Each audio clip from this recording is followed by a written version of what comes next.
I never went surfing on the deep dark web. I never bought a slave to come and make my bed. I never hired someone to break a rival's leg. So I must admit one time that lines would cross my head. No, all I ever did was make a Facebook page with interesting posts for people to engage. Before I knew it, snowflakes flew into a rage and started fighting in the comments like those morons that I cage. Some people just can't stand memes that make them think, so they lock me into social media clay. I got sucked, I was minding my own business still. I got sucked, so because I'm not a state chill.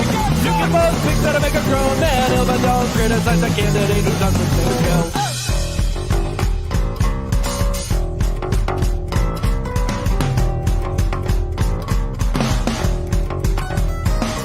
Well, I never call for any acts of violence, not even when the arguments get real intense. You're playing a bunch of Nazis, doesn't make no sense. And for the record, I still don't like Donald Trump and Michael Pence. No, all I ever did was post a finding memes for anarchist teams. I feel their anarchist dreams, cause I don't have no world domination schemes, and I don't need a chopper to get all those lovely commie streams. They say Facebook needs to be a safe space, but if they hated my face so much, why didn't they just click some other place?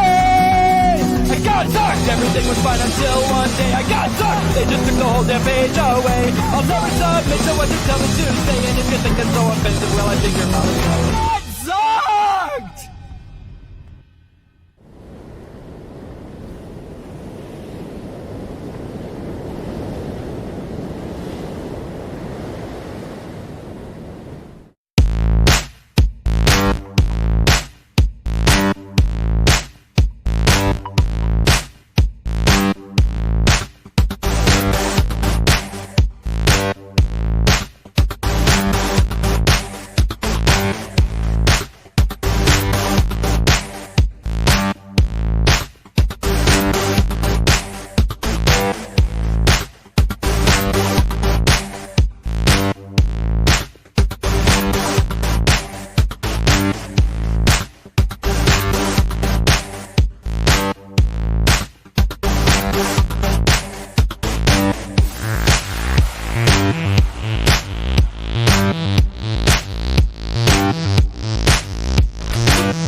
What's up, guys? How are you? Happy Friday! Happy Friday. Welcome to Liberty Late Night. I left the thing down. Oh, okay. The thing? The thing. Yeah, I'm like, what thing are we talking about? Doing some testing. I'm Mary. This is Dave. Hi. It is March 5th, 2021. Friday night feels good. Yes. It does. It's a real Friday I night. have a weekend off. Woo! Nice. So I want to say hi to Tim. Hi, Adam. Hi, Tim's here? Ryan. Did you do Timber! Oh my gosh! Yay! We got a Tim. You got Ryan. You got to do the what are we talking about? Hi, Suzanne. Oh, yeah. I feel like I'm shouting. Sorry, guys. What are we talking about? I get excited. I can't help it. All right, who else we got? We got Caleb. Adam's likes here. David Matson. We got a David. We're all fired up. Yeah, we are. David. We love David. And that goes for Dave G too over on Float. Yes, also. Hi, Nick Ford. Hey, Caleb. What's going on? Gary. I didn't see the Behrman commercial. Gary's Gary, here? yep. Gary, what are you doing here? You're causing a Hi, Craig. scene! I think Hi, it's the Kirk. battery. Love your comments, as always. Oh, Hello, Captain Kirk. Hi, Craig. How are you doing? So happy to see everybody. Derek's over there on Float. Dave G's on Float. Thanks for hanging out, you guys. yeah, we Facebook didn't know wasn't there's a liking us commercial. today, so we're going to see how many people Yeah. start showing You up. know how Facebook be, you know. That's getting throttled. As always. So, dude, we went to Walmart with the kids this evening. That was like ridiculous. Oh my gosh. Well, first we went to the Scout store, Yes. and then that was bad enough. I was ready to just go home. Our oldest is a Boy Scout now, so we're very excited. But there was lots of whining there from the little ones, and then it continued at Walmart. But everyone needed new shoes because the kids, like, they had a growth spurt at the same time, and all of them are like, Yeah. my feet, and I'm like feeling their toes in the shoes. I'm like, oh my gosh, you need new shoes like right now. So hi Ryan, Hi, Patricia. what's up? You got to play the Hey Ryan button. Hi yeah. Patricia. Hey Ryan. I'm so glad we found that button. Oh, Derek is providing The link. the link. Yes. We don't have a whole lot of time. We're supposed Hi, to bring them on in Carl. like How 10 are you minutes. doing? Hello, Maria. Wally World. Hi, everyone. Yeah, no kidding. It is insane. So we were there, and Dave really decided to really find a tarp. He was not going to give up. I couldn't find anybody, so I'm standing by Sporting Goods, and I called the store, and I'm like, can you tell me where I can find a tarp here? Yeah, couldn't find a tarp. There was I'm a like, tarp. I There was was like over by the a tent. tarp. Yeah.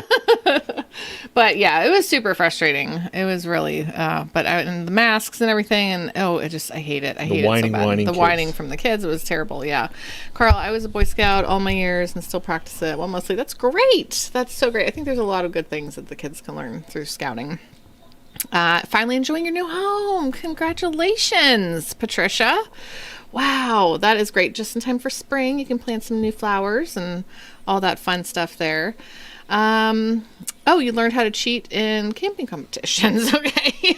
As I'm like, you can learn so many good things. Let me, Who was it? Was it Carl Kirk? He was I saying left about that open, too. Jeez. his scoutmaster would complain that the kids didn't pants him. Was that you, Carl? Oh, nice. Got you down. Wish the government would just get off your back. Damn, taxation is that Behrman is slashing taxes. Income tax, go on. This is Property incredible. Taxes, get off my lawn. Car taxes, strike off. Tax on liquor, I don't even know her. Gas tax and get a full tank for half the price. He's eliminating taxes. Estate tax, payroll tax, gift tax, death tax, sales tax, internet tax, cable tax, park fees, business permits, fishing license fees, capital gains tax, water tax, vape tax, cigarette tax, restaurant tax, hotel tax. Oh my gosh, I love it. I'm Dan, Taxationist at Behrman. I hate taxes so much, I changed my middle name.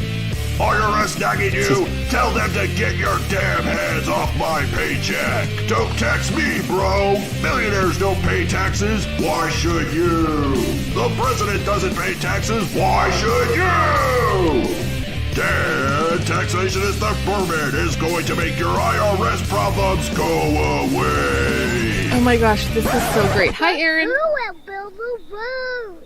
Don't be naive! There were roads, schools, libraries, doctors, and courts before they were taxed! Social contract, I didn't sign shit! If Congress wants to spend $1 trillion researching the sexual habits of quail on cocaine, or a genitalia washing program for uncircumcised men in Africa, tell them to get a job like everyone else! Is your representative slacking? Throw that parasite in the trash! Yes, we can have a civilized society without taxes, and the first step is to get rid of uncivilized taxes. If you want to double your paycheck and cut your cost of living in half, get your ass out to the polls and vote for Dan. Taxation is that burden. Crap. Now, before they take it all. Oh, great. Oh my gosh. Can you put a link for this in Yeah. the... Well, yeah, he put it over there. I'll put it in this one. Hi, Celeste. Oh my I goodness. got clip traveling. That was incredible. Oh gosh, that was fantastic. That was, I think a lot of us here feel the same way, especially Caleb. We know how much Caleb hates taxes. There's that. You want that later. Oh, hi Lyle. You guys, That was ridiculous. gosh, I had Lyle and Celeste. Gotta push your buttons. Oh, Lionel Yeah. Celeste. Yeah, we got friends. Oh, dude, that was so good. Wow, I had no idea. I had no idea. Thank you, Derek, for sharing that. I had no idea. And we'll have to find out. I hope that was televised. All right, we got 5 minutes. We got to spin. All right, we got to spin some wheels, yo. Oh, you know what? I left it up. Here's a surprise for tonight. Woo! I forgot to close it. You're going to We're get giving away a little drone. It's a little handheld drone. Just a tiny one. Just for But we got them fun. for Christmas. And they're super Sorry, fun. Aaron. You had just fucked my button, right? You done messed up, Aaron! Not our fault. Oh, gosh. I'm sorry. I'm sorry. He's in Texas. He's running for governor of Texas right now. Yeah, I That played just yours, makes me Ryan. laugh. Yeah. Yeah, yours was. Yes, he did play your... What are we talking about? What we're talking about. I think it was like the third one, probably. Yeah, so, boy, that commercial was That was so good. That was so good. Are we doing just one wheel right now, or are we doing Yes. two? Okay. We'll see what we get done in 4 minutes. Okay. Okay, wheel. So what we do is we... Oh, I forgot the full screen. Studio magic. So every name on here is one of our patrons, except for the ones who have already won, which we've taken off each time. So if you're a patron of ours, to say thank you, we give you a small prize if your wheel pops up, or your name pops up on the wheel. We do this every week. Yeah, every Friday night. And if you want to support us, right there, patreon.com/Liberty Late Night. And every week Dave updates the list. Yeah. So Here we go. everybody's on there. You guys ready to see who wins this drone? The kids love it, you know. I wish I was better at moving forward and backwards. I tend to take heads off, you know, like. Oh, Nate Boyer! What's up? All right. Congratulations. Awesome. Congratulations to you. Hi, Tori. Hi, thanks for coming in. Thank you, Nate, for your support. We will get that out to you as soon as we get your address. We'll have Amazon ship it right to your front door. Or thereabouts. Yes. Hi, Jackson Davis. Hi. What's up, nerd? Oi, oi. What do you mean, oi, oi, oi? Okay, so let's just do the movie wheel real quick. And this is subject to change if for some reason we cannot find the movie anywhere. Which happened to us twice so far. I thought that it would just be, everything would be streaming and available to rent even. No. So we have a movie wheel every Sunday night on Float, FLOTE. So same room. We do movie night at 9:30 p.m. Eastern. So join us for that because this is a ton of fun. If you're not already on Float, you should get over to Float because it's a good time. Totally like free. You know, no Zuckerberg, you know, lurking around the corner waiting to ban you. Why isn't this spinning? I don't know, babe. Hi, David Jones. So this is where we got a ton of recommendations from people who come and hang out and watch the movies, and Hot Fuzz is on there, Aaron. It is. I hope. That Dave put it on. Did I you save it though? Did you save it? Oh, I see it. Okay, it's good. Okay, good. I see it. There we go. too, Here we go. Let's see. Oh, okay. We'll put that in the chat. So on Sunday, we're going to be watching Spaceballs. Awesome. That'll be fun. Yeah, that's a good movie. That's an oldie but a goodie. So, Yes, classic. Be watching some Spaceballs. So come hang out with us on Float and watch. There's limited commentary. That's Mel Brooks too, right? And Yeah, on-screen chat. on-screen chat. So, and it's always fun with friends, you know, when we get to hang out and it's like we're all hanging out in the living room together. Except we're not really together. And there's a 90-second delay. It feels like we're together. So come hang out then. Every Friday night, we're here live out in the wild. You can find us on YouTube, Facebook, Twitch. What else? Float. Good. And I think those are the ones that we're on, right? Okay. Yeah, we got four platforms. Yeah, 4 platforms, not poor. And then Tuesday night, sometimes we go live on Float, or we go into a group called Liberty Memes Patreon group and hang out in there. So I think it's going to be Float exclusive every Tuesday because I'm sick of it and I just want to do whatever else. Yeah, it's so much fun. I want to do a comedy night where we just watch like stand-up comedians, like just like bits and sketches and stuff like that. So, she went to bed like 7. Oh my gosh. Aw.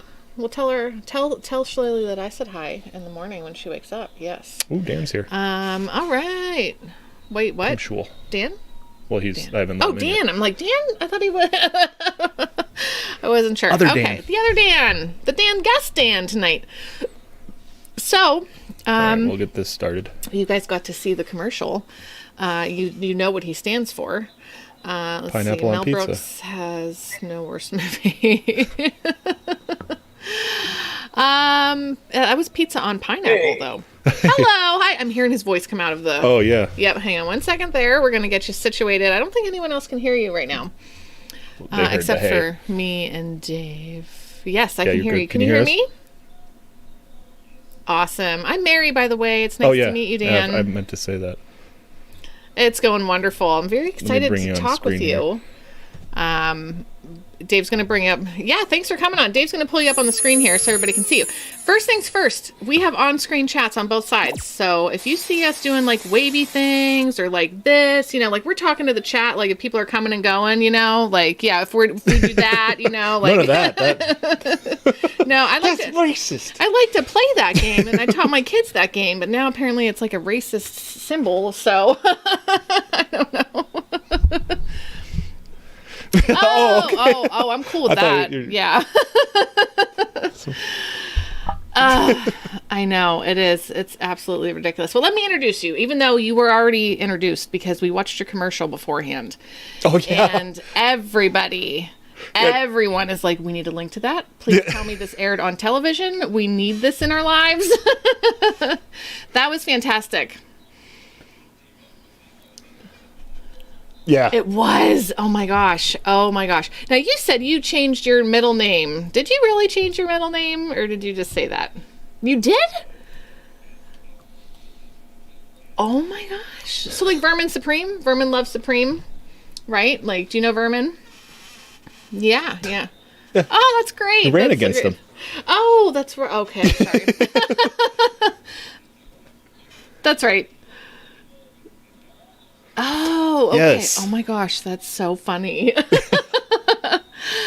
Oh, I love that so much. Oh my gosh, I haven't had the audio on the whole time. Oh man. You guys got to tell me. Yeah, I think no, only one person said no audio. Wow, thanks, Aaron. You hear me now? Appreciate it. Yeah. Oh, can't hear him. Okay, well, everything we He's said. probably got his computer muted or something. Yeah. It's their fault. Yeah.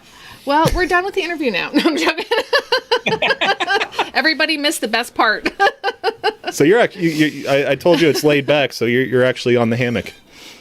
Yeah, I figured might as well. I saw you like framing the picture around. So like, if I tilt it down too much, I got this bright light in the back because it's kind of dark up here. Oh, but I'm on the roof under the palapa. I got the little bit outside of that. They got nice stars and everything up here. So oh my goodness. Yeah, that's chilling, beautiful. living the life. Right, living the dream. right. Wow.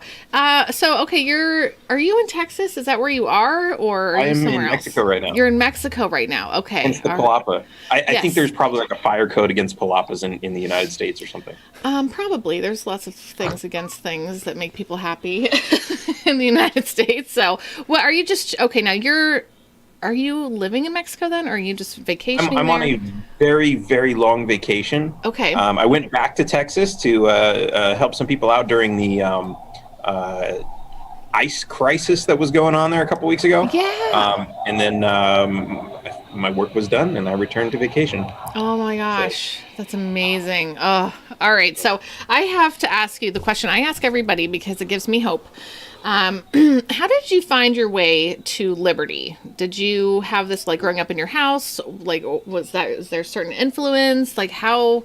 No, I did you think for a while, my parents thought I was absolutely Looney Tunes. Oh, yeah, I know. Yeah, so definitely. Although I don't know, my mom was kind of supportive. She lived during the JFK conspiracy, so she was kind of on board with that one. Oh, okay. Okay. But my dad's been kind of he's been coming around. He sports the taxation as theft now. Oh, good. Yeah. But yeah, he was a hard egg to crack. It took many years. It was weird because I grew up in California, and I mean, as a kid, I remember asking my mom, like, well, why doesn't the government have so much money? Why don't they just give it out to people who don't have food and houses and like solve the problem that way? And so I was kind of like, and then the public indoctrination system taught me to absolutely hate guns. It doesn't matter. Even if it's not loaded, it could still go off. Mm-hmm. And so I had all that kind of crap in my head. But then I kind of became an entrepreneur, tried to, get out and live on my own, make some money, and the IRS was there. Then I got into some trouble with the police for exercising my First Amendment rights, and got extorted by them many, many times because I had a red car, and they love red cars. It's true. And I had a lead foot, to be fair. Oh, that lead foot, yeah. A little bit you too. Yeah, I got a ticket going 180 in a 80. Wow, you and Trey could probably talk about speeding tickets.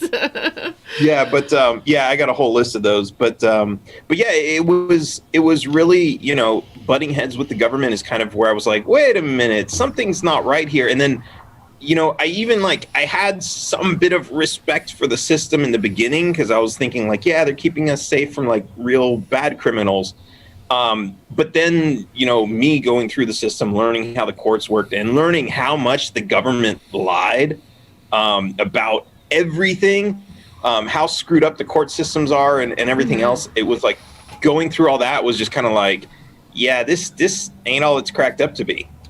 Wow. Yeah. Well, good. And so what did you do with that then? Once you had that information, where did you go from For a there? while, I was just kind of considering myself kind of like a hacktivist. I was kind of hacking the system. I found lots of ways to make traffic tickets go away. And wow.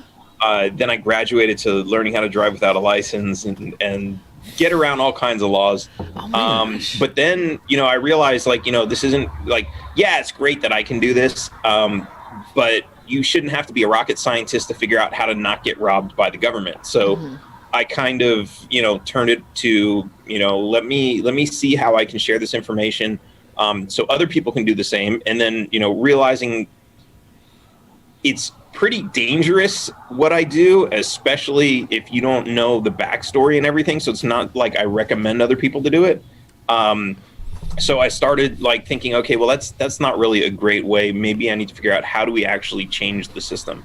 And so that's probably about where we are now. And that's good. I don't know. Then I spent a couple years figuring out how to do that effectively and how to get people on board with that. Yeah, that's awesome. Because, a lot of people might want the taxes and the tickets and all that, theft to disappear, but they don't want to do what, you know what I mean? So I think teaching people about, how to actually change it and make it so they're not actually stealing from us, then I think, because then they shouldn't be, taking our money. Right.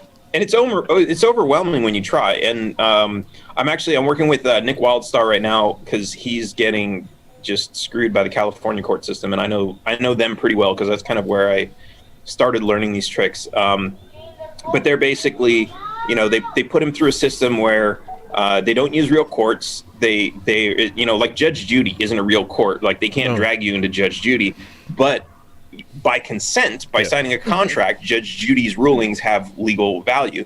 And they do the same thing with minor crimes. They call it an administrative court, or all the traffic courts. Sometimes they call them a judge pro tem or a commissioner. They have no legal authority unless you give it to them, and they give you a paper. They used to make an announcement and say, if you have any objections, say it now. And then they went from that to passing around a clipboard that you had to sign, not knowing what it said. Now they just give you a piece of paper. Apparently, this is what they did to Wildstar. They give you a piece of paper. And in the tiny print, these are your rights. And in one of the very last bullet points at the bottom, in some language you don't even understand, this isn't a real court. It doesn't say it as obvious as this, as clear as this. It's in legalese, but this isn't a real court, and it has no real legal authority. But if you don't object when you get in there, it will have legal authority. Wow. So consent by silence. And weird. So he went in there, he objected, so it wasn't a real court. And then he objected so loudly that they charged him with contempt of court. Oh, no. But you can't be held in contempt of court if there's no court. Yeah. So, and then there's no record of any of this because there's no court reporter, there's no recordings, there's no nothing. Yeah. Then they charged him with a misdemeanor with a jury and everything. They didn't make a recording of that. Now, they said this was because of budget cuts. But it's wait a minute. You don't have the budget to record all these court cases that you use to extort money from people. Yeah. This is your cash cow. That would be like McDonald's saying, well, sorry, we don't have money for a cash register. Yeah. We're just going to keep making these cheeseburgers. That is. Yeah, it's ridiculous. Mm-hmm. So we're going to see what we can do to fight it at the federal level as constitutional rights violations, but it's difficult because all of these. I swear, I feel like all my best friends are going to prison right now. These courts are so screwed. Wow. Yeah. That's so sad. Yeah, sorry. We're having fun tonight. No, that's okay. No, sorry we to be a can talk downer. about all of that. No, you're not at all. It is what it is, and I have a hard time, watching the news or reading anything because it's just, I don't. I haven't for a long time because it's too much, it's too much where things are heading, and I just have to keep. Just get your news from memes. Yeah, yep. So you were a video producer, editor. You were working, doing commercials, working with celebrities, right? You were a software engineer working with Fortune 500 companies. So how did that start? And then did that stop? Are you still doing that kind of work at all? Or are you just all Liberty now? I'm actually working for a Fortune 500 company right now. I just don't like to say the name of it because I like to keep things separate. Yep. Okay. But us too. Who was it? I was thinking of a really cool celebrity that I worked with today for some reason, and I want to say it was related to a message that we had going back and forth from this show. But yeah, it was pretty cool. I got to meet some really interesting people. I worked with Guy Ritchie once. That was pretty cool. Oh, okay, wow. Yeah. And I just met some other people, kind of, hi, handshake kind of thing. I was a very shy behind the camera kind of guy. So, I wasn't out there partying and everything with everybody. But if I was going through that town right now, oh man, yeah, I'd be having a great time. But yeah, it was I did a lot of stuff on Craigslist, which, really hurt to see when they passed the gig law out in California, because that was where, it was interesting. I met a lot of people, doing Craigslist jobs, which were a lot of them were really small, insignificant jobs. But then I just worked well with people, and then they would call me up and say, hey, I got this other job. And things would escalate until, it was still all gig work, but there was some pretty cool stuff going on. So that was fun. And now you're just full on Liberty. Well, he says he's still working for a Fortune 500. Okay, still working. I'm still doing. So I've got my 40-hour day job. Oh, okay, all right. That's what I was gonna say. Is that you're Wow, you're a busy guy. Yeah, it's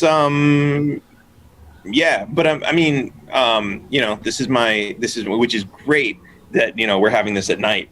Yeah, right. Oh, someone said Wesley Snipes down here. So funny story about that. It's Lyle. I became friends with Joe Bannister after being on this Liberty mission. And so Joe Bannister, you might know from the movie American Freedom to Fascism. Which was a really great documentary. If you haven't seen it, go check it out. Yeah, I actually uploaded it. The director was the guy who directed Trading Places with Eddie Murphy. Oh. Which, by the way, when I was in the green room, I started watching Coming to America 2, because that just came out a day early, apparently. Oh. I saw an ad for that. I only caught the first 5 minutes so far. Spoiler alert, but it looks pretty awesome so far.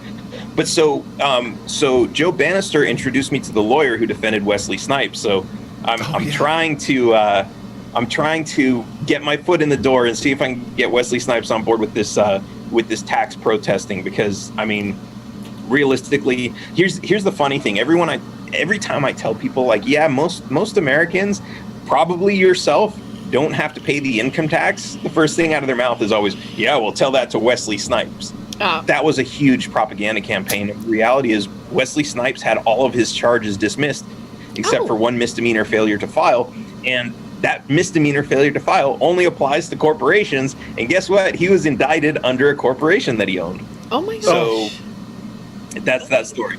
And right now, John McAfee's being charged with the exact same crimes, failure to file, except he doesn't have a corporation.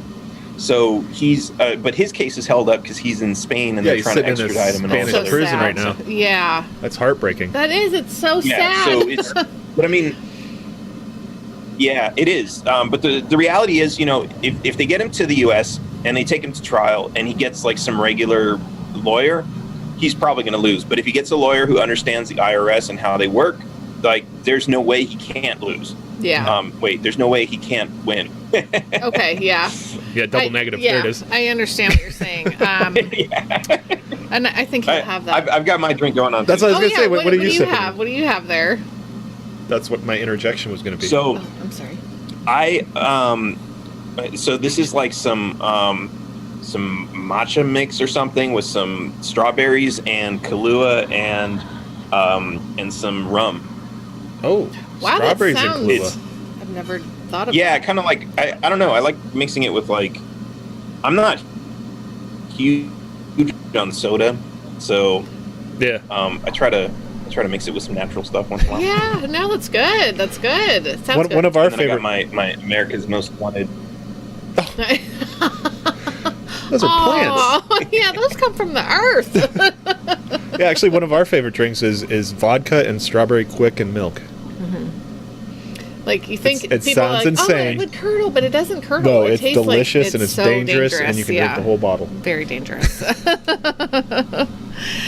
So people are commenting on your hat. They want to know where they can get the hat. They love the hat. And I've saw it like from the And very then beginning. there's when you came on. another hat.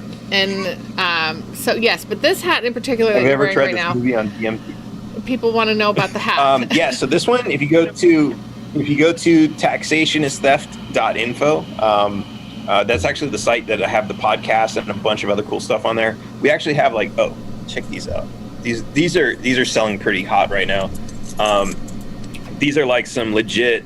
So I had these nice. keychains that I gave out during the campaign. They're like these plastic. Okay. Kind of like the gym tags. Yeah. But this one's like legit, like nickel with engraved, painted. I Oh don't know if wow, I'm Oh, upside those are down slick, or yeah. flipping it or what's going on. Yeah, that's it. that's fun. But yeah, these are really awesome. But yeah, there's all kinds of taxation Very bright, stuff, too. I like everything that. on there. Yeah. Can I make earrings out of those? Yeah. Yeah. Big dangly. Big dangly earrings, and people will look at them. I might You probably seriously do could, that. I I'm might sure. do it. I might get those and then make earrings. If you wear them, I will send you the two of them. Okay, I will. They're kind of heavy though. You're gonna Yeah, I'm have gonna long say- ears by the end of the night. I wonder And you how don't leave heavy the they house. are. They Yeah. are. They look heavy. Well, I'll leave the house with those on. I'll go strut down the street. Look at my earrings, everybody. I'll put my hair up. I love that though, because then people notice stuff, and then that sparks the conversation. So then I don't have to try to find an in when I'm talking to people. Like, ooh, how do I want to talk to somebody about this, but I don't know how. But if I'm flaunting, I think a lot of normies are starting to know that catchphrase though. That's what Yeah. libertarians are known for. Like on that one show that my kid watches, Yeah. a sketch comedy. It's like family friendly sketch comedy. What is it called? oh, You'll comedy. get it. Yeah, it's. I We can't share think a of it. brain, so we can't Yeah. think if one. If he can't think of it, then I can't think of it. But vice they're like versa. doing some skit and like it's like a classroom and the one kid stands up and he goes, Studio C. yeah, he's like, taxation is theft, and all the other kids just kind of give him a dirty look and he sits back down. It was about taxes. The skit was. Yeah, yeah. But I just liked hearing there it. was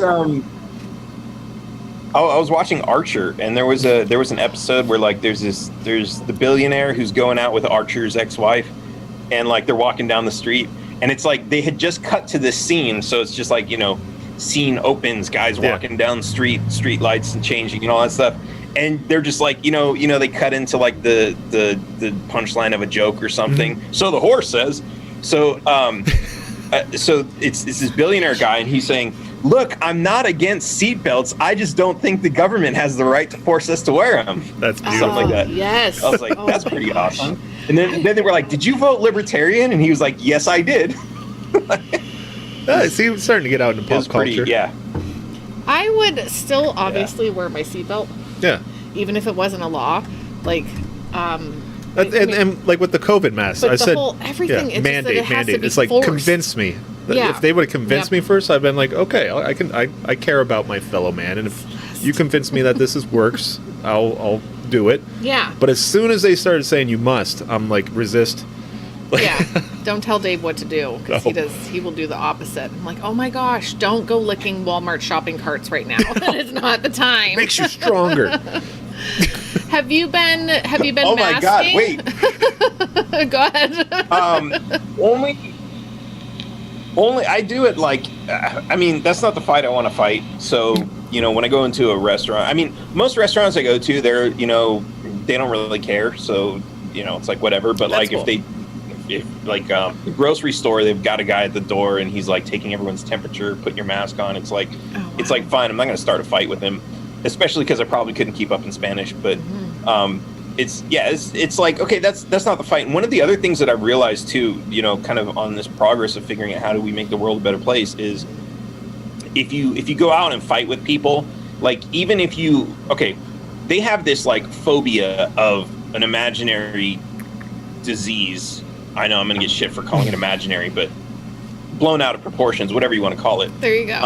It's a phobia. It's developed into an actual phobia. And if you go out and you just like kick people in their phobia, like you might be able to tell them real information that they'll listen to about how the masks are actually more dangerous or about how the virus is blown out of proportions and all this other stuff. But if you're talking to them without a mask and they're like, oh my God, it's getting all over me. They can't hear you. They're not listening to anything you say, and you're not getting anything across. And especially if that conversation is going to lead to the fact that government is tyranny, it's like you're never going to get there. So, the reality is like it's not an effective way, and that's kind of what I'm after. Is like, what's the most effective way to kind of get people to understand? I think that's really, there are people who want to go out and have that fight, whether it be in person, verbally, or on the internet, whatever. But yeah, I think a better one is like, I hate this thing. That's a conversation opener, because then they might be like, oh, and then at least you're not immediately like fighting. Yeah, because then they're gonna just think about their next response and not even listen to anything you say. They're gonna think of what they need to say to defend their stance. So that's really smart. It's like you can yell at cops all you want. Oh, you're a pig. You're a fascist. Oh, you're a tyrant. But it's like, how many cops have actually quit the police force because of that? Yeah, right. Probably not one. Yeah. What are your feelings on it? Can we talk about your feelings on on police and speed limits and DUIs and all of that kind of stuff? Like, what? DUI is a hot. It is a hot. Yeah, it's one where people. It's like that gray area, Yeah. So yeah, and DUI is, and like, okay, so. Long story short, I used to party a lot. So I used to drink and drive a lot. And I got busted for it once. And me being the person that I am, of course I try to fight everything that I can. And what I learned about the criminal justice system going through that whole process, and then like that kind of like lit a fire under my ass to like do some more research. So I actually started this was kind of like at the point where I started getting into like the sovereign citizens and everything, and say you don't need a license to drive and all this other stuff. And I was like, okay, this sounds a little bit too crazy because they were like, the Federal Reserve has a copy of your birth certificate on deposit, and all this stuff. And I was like, no, that's too crazy. That stuff, yeah. So I was like, I want to do a documentary on like what's true and what's not. And after a couple years into this, I found out so much information that was actually true that I thought was going to be false that I actually got kind of depressed and I couldn't finish the project. But I talked to a lot of people. I met with some of the best criminal defense lawyers who fight specifically on DUIs. I learned so much about how that industry works. And I call it an industry now because that's what it is. It's not, it's a huge extortion racket because there are innocent people who are convicted of DUIs all the time. And they use it as an excuse to take away all of our rights, our Fourth and Fifth Amendment rights. It's absolutely insane. And what's even crazier is on this path, I spoke to this woman, I believe it's Lauren Leitner, who is the founder of Mothers Against Drunk Driving. Okay. And what was interesting about that was, so she started this organization because a drunk driver ran over her daughter in the middle of the night, in the middle of the street. And so she was, obviously emotionally upset about that. Anyone would be. And she started this organization. Okay, that sounds fine. But after a while, she realized that the people in charge of this organization were so radical in the direction that they were going. They were going for zero tolerance, one drop of alcohol in your blood, and you're going to jail for the rest of your life kind of thing. And so she quit the organization. But what's interesting is when I tried to reach out to her to get her to interview for a documentary, she was really turned off by the fact that I called it the DUI industry, because as much as she was like, I guess as much as she was against this absolute zero tolerance that was out there, it's not even zero tolerance. It was like tyranny, because these guys were like not even going after drunk drivers. They were just going after like, whatever, however we can make this a bigger crime, however we can make money off of this. Oh yeah. And she didn't want anything to do with that. So, but then she kind of saw me as the other extreme of, and I never really told her that that, hey, it should be legal to drive drunk, which, that's not even really my position. But like, she kind of saw me as that. And so she was afraid to even interview, which is weird, because it's like, I've been trying to make this point all the time with my show, the Taxation is Theft podcast, available on taxationstheft.info. Sorry for the plug. No, that's great. But That's what we're here for. I bring on socialists and communists and Marxists and Leninists and stuff all the time. And I'm trying to get some Republicans and everything too. Yeah. Because like, I really do want to have a conversation. Like, I really do feel like, we fight with each other all the time when we're hiding behind our keyboards, but like, there's no actual conversation. And what's really interesting is like having some of these people on, we've had some great conversations, and we've seen like a lot of real common ground. Which is like really interesting. Like, I'm talking about like crazy full on like socialist, communist, and libertarians. Wow. Yeah. And it's really amazing. It's like the end game is really the same. We all want happiness in our life. We all want peace and freedom and to be left alone and everything else. We just have a completely different approach of how to get there. But so this is, I wanted to have this woman interview because of that, because I'm like, okay, look, we have a difference of opinions. I want to get your take on it. Yeah. And I guess, and I know this happens, right? Like Borat takes interviews and then he takes them all out of context. Yeah. That kind of stuff happens. And I guess, maybe that's what she was kind of afraid of. And I don't know if her being who she is, the founder of Mothers Against Drunk Driving, maybe she had like, that's happened to her before or something. I don't know. I'm sure. Yeah. You don't want to get it's taken out of context there. Yeah, but you just wanted to have a conversation. That whole industry. Yeah. Yeah, but yeah. So that whole thing is a scam. I mean, one of my friends who was a DUI lawyer, he actually I went through the training that the police get to be able to be certified to give the field sobriety tests and to be able to be certified to give the breathalyzer test. And like all these, like I went through all these programs with them, and the as part of it, my friend has like the actual big like Intoxilizer 5000, which is what they use in Texas. It's not the little handheld one; it's the big one they have at the station. It's huge. Oh my gosh! And he had it kind of kinky. He calibrated it, and he handed me the hose, and he's like, "Here, blow in this." So I blow in it, and he goes 0.000. And I'm like, okay, obviously. Then he hands me a slice of bread and he's like, take a bite. I'm like, okay. He's like, sugar swallow alcohols. It. He's like, now blow again. What do you think it was? No. No, it ain't like, what do you think it was? I'm just gonna say 0.06 or something. Just that's what popped in my head. Yeah. I don't even know what drunk is. 0.02. 0.02. 0.02. Which is 0.02, which is still pretty fucking high considering it was a piece of bread. Yeah. It was bread. So it's the sugar alcohols it reads or something? Yes, and if you're, and I'll tell you how the machine works in a second because it's total bullshit. If you're, sounds like it. if you're diabetic and you're hyperglycemic, and this actually happened to somebody. They arrested him because they thought he was drunk because he was pulled over on the side of the road, passed out. Yeah, and his breath smelled like alcohol. So they took him in. They made him blow into the thing. And like he's like half unconscious. He's trying to like call his family and say, "I'm a diabetic. I need help. Get me to a hospital." And they're like, "You fucking drunk." They're taking him around in the cell. And they finally, his family got a hold of the police department and said, "No, get him to a hospital now." And they like he was close to losing his life because they wanted to get their DUI conviction. And it's absolutely insane. But that like, having too much sugar in your blood or that can make you blow over a 0.08. But this is how stupid this machine is.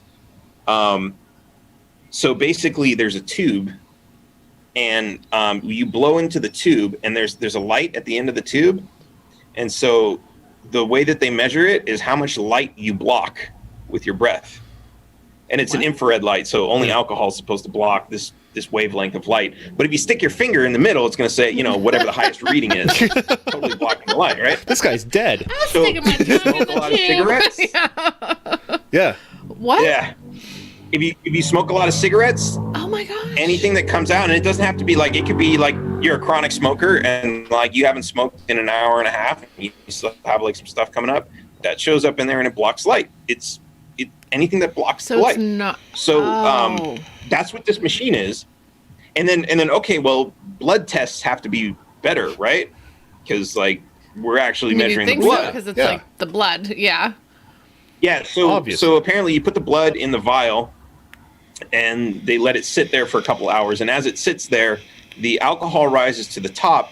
And get this, they don't even measure the alcohol in the blood. They measure the alcohol that floats to the air on top of the blood in the test tube. What does that mean? Using a gas chromatograph. So your blood is fermenting. And so if they wait too long to do the test, it shows up. So like wow. But this is the thing. Like I even thought this, right? I even thought like, oh yeah, blood test. That's got to be like a lot more accurate than a breath test. The breath test is bullshit.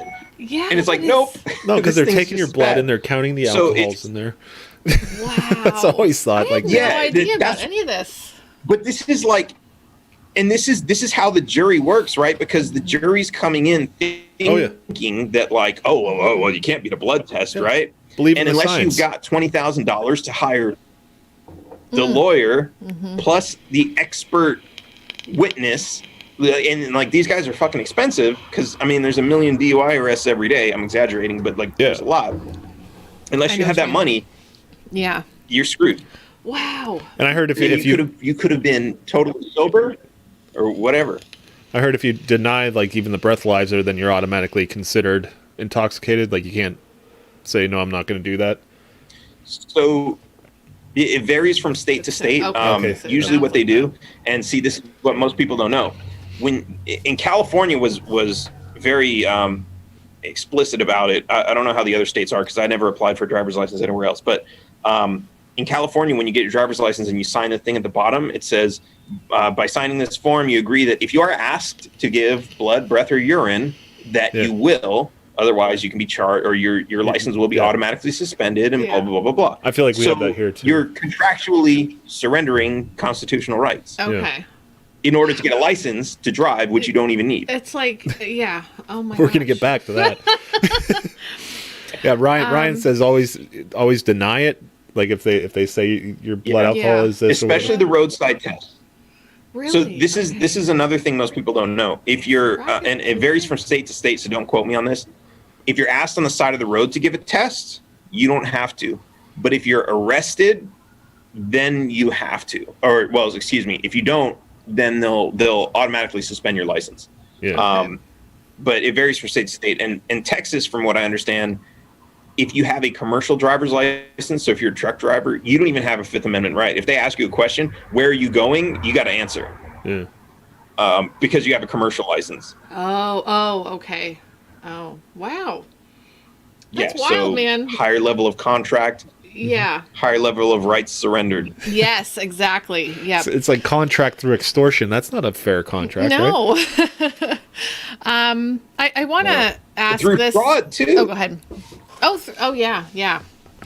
Gary has asked a couple times, and about Anarchapulco, and I just want to bring it up real quick, if you don't mind. Are you going to be going? I know you're not in Mexico for that purpose, but are you going to be going to do? Do you ever go to that? It's on the other side of Mexico from here. I've kind of been wanting to go for the last few years. Something always happens. Last year I was running a campaign and I had some campaign events. The year before that, I don't remember. But yeah, I don't know. I don't know. I'll make it out there eventually, I'm sure. Yeah, I know. Someday we'll go. Someday we'll get there. Okay, so I want to know about you talk to people all over the world about this type of stuff. Where have you been? And like, what are some of maybe the moments that really stood out to you in your travels and talking to people all over about this, about taxation being theft? Who are you talking to? So, who's asking? Just us. Yeah, I'm kind of curious. Like, what takes you there? What takes you to certain places? Okay, so I got these Facebook messages from these guys from Uganda, and I was like, this is a scam. Yeah.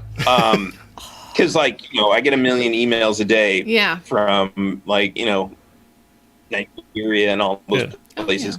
And I was like, yeah, but I was like, I'm gonna talk to these guys. And then they started saying like, yeah, we love taxation as theft. And I was like, yeah, scammers don't dig that much into your profile to know anything about that. So I started talking to them.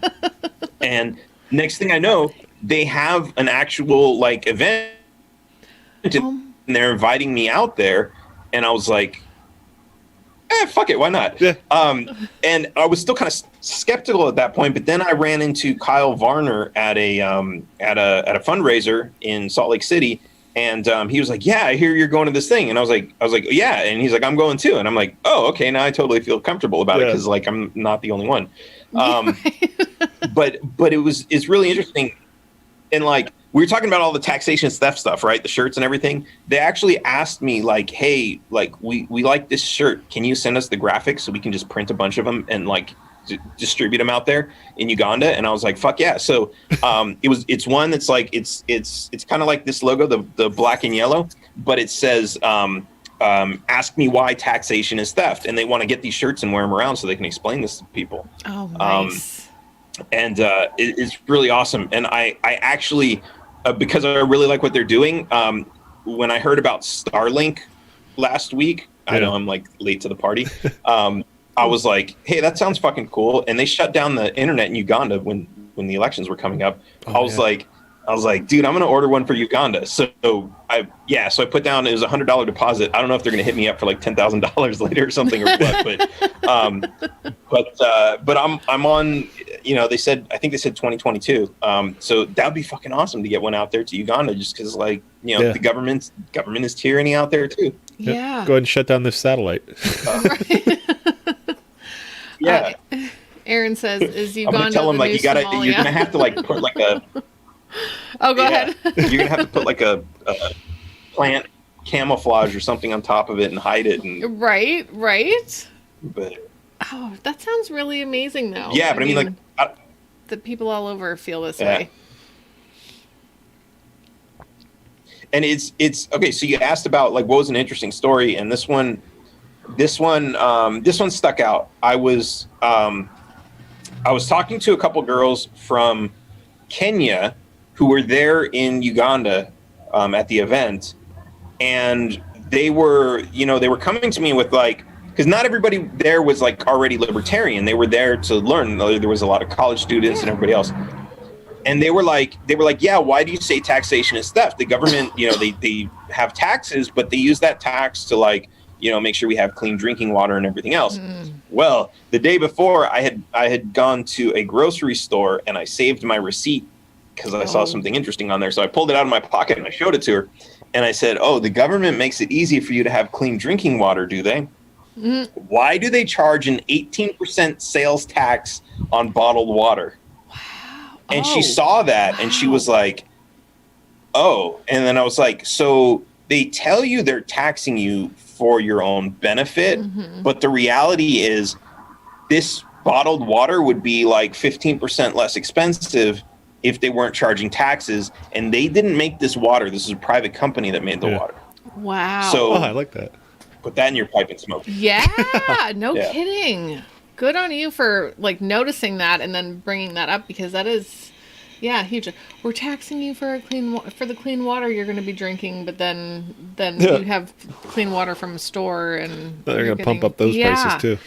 Oh, that's irritating. Yeah. How do you not get ragey? And this too, like I feel like ragey. Yeah, I mean, like there was so much interesting out there, like because so one of the things they were like the guys, the libertarians out there were going on a tirade about foreign aid, because China is dumping a ton of money into all over Africa, and Uganda is one of them. And so what they do is they're building roads all over Uganda, right? These beautiful 8-lane roads with like 5 cars on them. Like North Korea. But they're sending their own Chinese labor force. So the people in Uganda aren't getting jobs from it or anything. They're lending the money to Uganda to pay for it because foreign aid is not free money. It usually comes in the form of a loan. So the Ugandans are going to be taxed to pay the money back. So they're going to be put into debt for the rest of their lives over this. Oh. And this is the same thing the United States has done all over South America and other places. But the reason China is building these roads in the first place is so that they can extract resources, because these are now their roads. Oh, yeah. And Uganda now owes a shit ton of money to China. So China's going to be like, well, if you can't pay it, then let us mine your mines. Yeah. And you already have some wonderful roads there, so we can just take everything out real easy. Yeah. That's what's going on. But people, the way the government is trying to frame it is, we're negotiating for China to build some really nice roads for you. Ta-da! And yes, it's a total scam. So that was one of the things. But what is also really crazy was, like, I found out about their import laws. They have like 100% or higher import laws. So import taxes. So like when in the U.S. you wreck your car and it's totaled. And then, like, some people still take them and rebuild them, but it's got a salvage title, and it's worth, like, because the title says salvage, it doesn't matter. You can build it back to like new, but it says salvage, so it's worth like nothing. They take those cars, they put them on a boat, they send them to Uganda, and they end up paying $10,000, $20,000, $30,000 US because of all the import taxes. Oh. And if you want a new car out there, forget about it. You're going to buy a new car in some other country. You're going to try to import it. You're going to pay the same price as you paid for the car just to import it. Because of this, they don't have very many. They don't have a lot of. Yeah, well, they don't have any manufacturers in Uganda. They have to import everything, but they don't have machinery. So I saw these guys fucking building roads, like not the Chinese roads, but their own roads through their neighborhoods. They were building them by hand with shovels and picks because they don't have machinery. Because the shit's so expensive to import because of all these taxes that go on top of it. Wow. And it's in the hospitals. Kyle is a doctor, so he was telling me about how, like, the hospital, he happened to be there when somebody got hit by a car, and he went with them to the hospital, and he said they don't even have an MRI machine here. Wow. So yeah, and it's like, well, I can figure this because of import taxes. Yeah, if you rely on imports for everything, then you're not, like, protecting industry in your own country. There is no industry. Like, that's ridiculous. Exactly. I mean, if you wanted to be smart and evil, you would at least allow them to import all the machines so that they could be productive, and then you tax their productivity. Yeah. That's how America became great. Yeah, that's not the way it's going. Just become like super productive. I think the reason for that is also that. Yeah, I don't think they have. It's easier to tax things when you have, like, a gateway that everything has to pass through. Yeah. Like, once it's all in the country, it's like, what are you going to do? Send everybody go knocking door to door and like, what are you making in there? We got to tax it. That takes a lot of manpower. Like old they Robin can do Hood it in style. the U.S. because they got us fucking whipped. Yeah, yeah. We do it voluntarily. They just send us a piece of paper. Oh, like, okay, yeah, and we're like, oh, okay. For my freedom. Yeah, here's your check. Oh, I got, just because you were talking about some roads, and we watched the commercial earlier, and the little girl, who would build the roads? Build the roads. I just Why love is that everybody's question all the time? Like, all of a sudden, all the roads are going to just, like, melt. Deer have roads. Yeah. Yeah. Like, we're not going to want to... Why are you saying the same about Jamaica? Keep our roads nice, you know? I mean, come on. We can do that as people, as human beings. We he said Jamaica is like that with import taxes. Guinness was like $20 for a 6-pack. Where is that? Oh, in Jamaica? Yeah, that's what I said. Jamaica's, and they do the same thing. They have all their cars were used cars from, like, China, same thing. They don't have new cars out there. And what blew my mind was, like, I saw a billboard that said invest in the Jamaican stock market, and I was like, okay. So I called up a broker and I was like, hey, what do I need to get into the Jamaican stock market? Because I'm thinking like it's out of the U.S. jurisdiction. Like maybe I can do some tax-free investment, right? He's like, first, are you an American? And I was like, yeah. And he's like, well, we're going to need a copy of your passport and we're going to need you to fill out a 1099. What? Wow, they got their fingers in there. Like, wait. You guys are a foreign country. Why do you even have 1099 forms? Yeah. Why do you know what that is? Why do you know what that is? Yeah. Exactly. And it's like, it's this international, like, they do it under the guise of international anti-money laundering, but the U.S. has control over the entire international global banking system to like a very creepy degree. Yeah. Are you into the coins? Crypto? You know, crypto, Bitcoin, Yeah. Doge. Did you buy any of the Doja coin or whatever? We had a big conversation about how it's pronounced. Talk about how to say the I always said Doge. I always said Doge. My kids are like, it's Doge. I'm like, whatever. Did you? Yeah, are you I bought into crypto? like when everyone was like, yeah, it's gonna go crazy. I bought like $25 worth of Doge, but okay, yeah, I think I'm in for 50. I think I traded Dash. I had some Dash laying around. Oh, I went through all the hoops. Yeah, I got a little crypto. Do you think it's going to change? Like, do you think that, I mean, there's so many different coins out there, but do you think that there's going to be a shift where people start accepting these other coins? Yes. Okay. Do you think it's going to be I only think Bitcoin, it's or do only a you matter think of it's going to time. be other coins as well? No, it's going to be. It'll be everything. I mean, for all I know, Bitcoin's going to completely disappear in 10 years, and it'll be something else completely different. Who knows? I think if anything, it would the merge reality and is, become something else. Mm-hmm. Like they might start. like the forks that they do. But yeah, it's like like sending money to other countries is a bitch. And like it's so easy with crypto. So I watched it's the really Coinbase only a matter video. of time. I didn't even know that. I never even thought about that. Yeah, I've never had to do that. If you get a Coinbase account, you can get like free crypto by watching videos. And one of the videos was like this thing where it's like it makes it easier to transfer money around the world and stuff like that with this certain kind of coin. And I'm like, oh, that's kind of neat. I didn't realize how many fees were paid to send money internationally. I don't understand why there would be a fee. Because banks want money because they're actually like. Because they're doing because the work they're buying won or whatever the Japanese is, or they're buying the UK money. So there's a market on top of it. Yeah. Yeah. So like it's like buying and selling stock, right? They're buying and selling foreign currencies. Okay. So there's that, but then they charge a fee on top of that for being the person to like take care of. And it's a total fucking scam too. If you ever go to another country, and you use the ATMs, like you gotta do a little bit of math on those to figure out what's going to work best for you and what your bank charges. But like down here, the Mexican peso is about 20 pesos to $1. And if you go to a lot of ATMs, they'll say, for tourists who have no idea what's going on, it'll pop up and say, oh, you want to withdraw 6,000 pesos. We'll convert it for you at 17 pesos to the dollar if you want. Do you accept this conversion? And so basically, if you do that, they're going to withdraw, $350. Whereas if you send it just straight to your bank's probably going to charge you like $300. Yeah. And it's like, but they propose it as if they're doing you a favor. And it's like, that's on top of they still charge you a $3 fee just for using the ATM. So we're helping. It's interesting. But yeah. We're helping you. Yeah. Yeah, I went to Cancun. I was making it rain pesos. I didn't know what they were. I'm just like, I wasn't there. So. I don't know what this means. Sure, I'll buy those Oakleys. That was years ago. Wow. Yeah.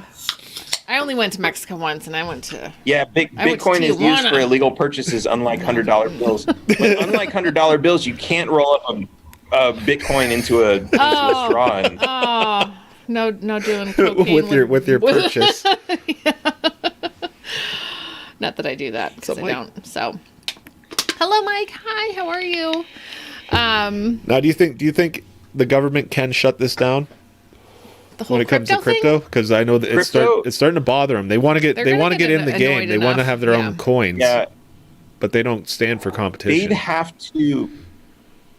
I had this theory at one point that what they were doing was they were printing a shit ton of money to buy all the crypto. They could. Because if they hold and control all of it, then we're kind of back in the same boat. And I mean, that's a feasible way to do it, because one, if your currency is dead anyway, you might as well just print the shit out of it. Yeah.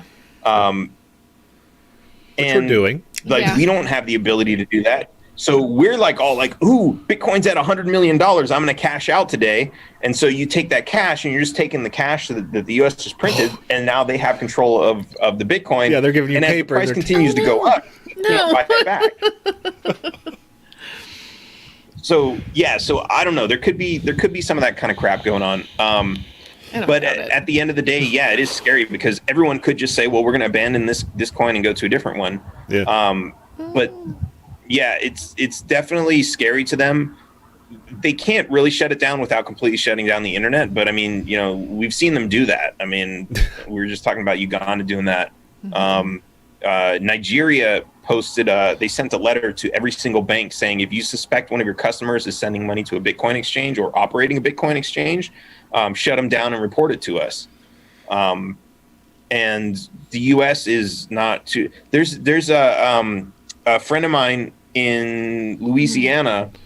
He and his son went to prison for trading Bitcoin for cash based on a law that doesn't exist. And half of that has to do with the fact that the criminal justice system is so fucked up. Yeah. But basically, they were charged with operating a money service business without a money service business license, which is a crime. But they asked the Florida department that issues the licenses for money service businesses, which isn't even a license. It's basically just notifying them that you're doing it. Like, you don't have to pay anything. You don't pass any background checks or anything. And so they claim he didn't notify them he was doing it. But then after his lawyer, who knew nothing about crypto, convinced him to plead guilty, he just called the department and said, do I need a license for this? And they said, nope. So he went to the judge and said, well, the department says we don't need a license. And the judge was like, too late. You already pled. Why? Why too late? Yeah. It would be, he used these words, it would be an inconvenience to the courts. Oh, you don't want to do that. Oh, don't inconvenience. Yeah. Yeah. Yeah. So you're gonna spend 3 to 5 years in prison. Wow. For inconveniencing the criminal justice system. So many people going to prison for like prodding the system. Like, does this hurt? Does this hurt? Oh, I'm in prison. Oh my gosh. that was the button I wasn't allowed to press. Yeah. Yeah. So I smuggled insulin into the United States last month. Nice. Are you allowed to sell it for? So this was the thing. We went to the Capitol in Austin and we sold it for $12 because normally it costs $100 to buy it in the U.S., but in Mexico it's the same manufacturer that makes it in the United States and exports it to Mexico. You can buy it for $12 in Mexico. I thought Trump made it dirt cheap. It's not a knockoff brand. Like, he had so much insulin, he didn't know what to do with it. Yeah, no, apparently that never took effect. Water. It's going to be like water. And then by the time Biden got into office, he reversed it. So you're telling me that it is the same exact thing that in Mexico, from the same exact company, same exact thing, and it's $12 there, but $100 here. Yep, and apparently the $60 inhalers in the U.S. are $5 here. Oh my gosh. It's insane. And there's a lot of people who live on the border too. They come across the border to get their dental work done. There's some really great dentists here. There's a lot of American doctors here who practice medicine because it's they just like Mexico. And they can charge a lot less because the regulations are much lower and everything else. But yeah, it's a total racket. And people are always saying, we need Medicare for all. We need price fixing on the medication. But it's like the reality is, if you get the regulations out of the way, they're protecting monopolies. They're literally protecting monopolies. Yeah. I could open a pharmacy in Mexico that you could buy online, and I could ship the insulin to you, and you would save 88% of what you normally spend on it. But that would be illegal. Yeah, that's good. I remember your cousin came over, and she's not like left or anything. She's just politically apathetic, but she just goes on like, healthcare shouldn't cost this much, Sarah. Oh, okay. And I'm like, it's the regulations. It's Yeah. not that they're trying to charge you too much. She it's needs that to they know have why they have so why they much charge so overhead much. from Yeah. government interference that they have to charge that much. They have to hire extra people to do the paperwork for all the shit that they have to go through to give you a service. You know? And maybe that's where certain people come from. Like they think That's they're a going lot to of fix it. it by creating, like, well, let's Have the government control it more. have the government control it more so that it's not as expensive, but then it's just going to be more expensive more control. and more controlled. So, like, eliminate. We've had some talks over the dining room table. Yeah, we've talked. Yeah. But It's like- disgusting. It's disgusting. I mean, it is that people are, choosing to not take a medicine every day that they need to take cut every their- day, or cut their pills it's in half. like cut the pills in half. Like they're having to make these choices, and the people making all the big bucks are just they can sleep at night. They don't care. They don't care. Check this one out. One of the causes for the opioid epidemic is doctors being afraid to overprescribe pain medication for people who really need it. Because a few doctors have been charged with overprescribing, and basically it came down to they go into court and they say, oh, we prescribed too much? What's the limit? Oh, well, there's no limit. So how do you know we prescribed too much? Oh, because we said so. Yeah. And ultimately, these doctors were acquitted, but their careers were completely ruined because it was all over the news. They're overprescribing, blah, blah, blah, blah, blah. They lost their license, all this other stuff. They had a terrible reputation, never convicted, but the DEA just screwed over their business. So now all these other doctors, there's still no limit. There's no, you can't do 100 pills or more per month. It's it's whatever the discretion of the DEA is. So they're extremely conservative. So people are like, oh my God, I'm dying. This pain is so fucking bad. Please give me more, give me more. And they're like, sorry, I don't want to because I don't want to have my career ruined. So they go to the underground market for opioids. Wow. So that's the OxyContin or whatever. So you're saying they weren't giving them enough of that? Yep. Wow, I've never heard that take. So they go to like heroin and fucking whatever else they can get. Because the side I've always heard was that was what, Because they gave it to them in the first place. Yeah. That after even Caused after that the pain was addiction. gone, Yeah. they still went and looked for a supplement. Yeah. Wow. Sometimes that's the case, but sometimes it's like these people are like really in pain. So Actually in here's pain. here's another example of what's happened. And this is, I think this killed 10,000 people, or kills 10,000 people per year, or Wow. 10,000. I don't remember the numbers, but people couldn't get enough medication. They didn't know how to go to the black market, so they went to the pharmacy and bought whatever painkillers they could get, which were over the counter, like Tylenol or something, and overdosed. Took so many of them, they got ulcers and bled to death. Yep. Oh shit. 10,000. I remember the number 10,000. I don't remember if it's like 10,000 per year or It could be. if it was There's a lot of 10,000 total people. or something. Yeah.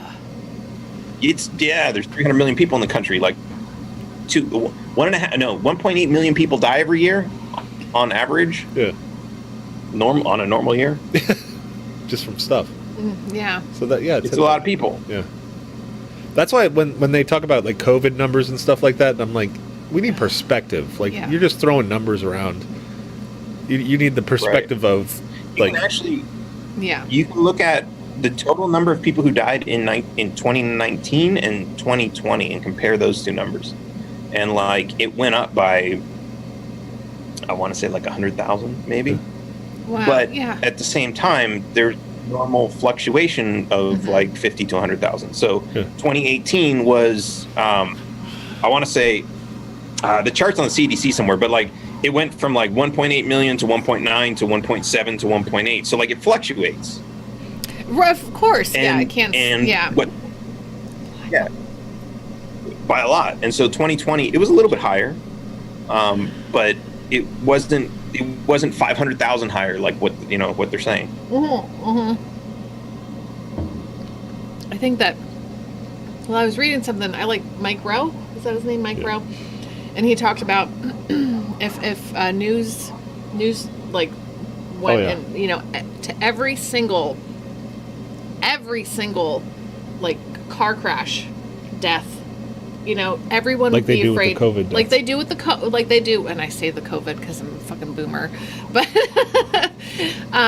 if they went to every car accident, found out who died from that, that everybody would stop. Everyone would start saying you shouldn't drive a car. You shouldn't drive a car. Look at the numbers printed. Right. They're posting thousands of people every year. If they every day said this is how many people die in a car accident, no one would get in their car anymore. No one would get in their car. No one would cross the street. They'd be afraid to stay in their own house just because they might die in their own home, Right.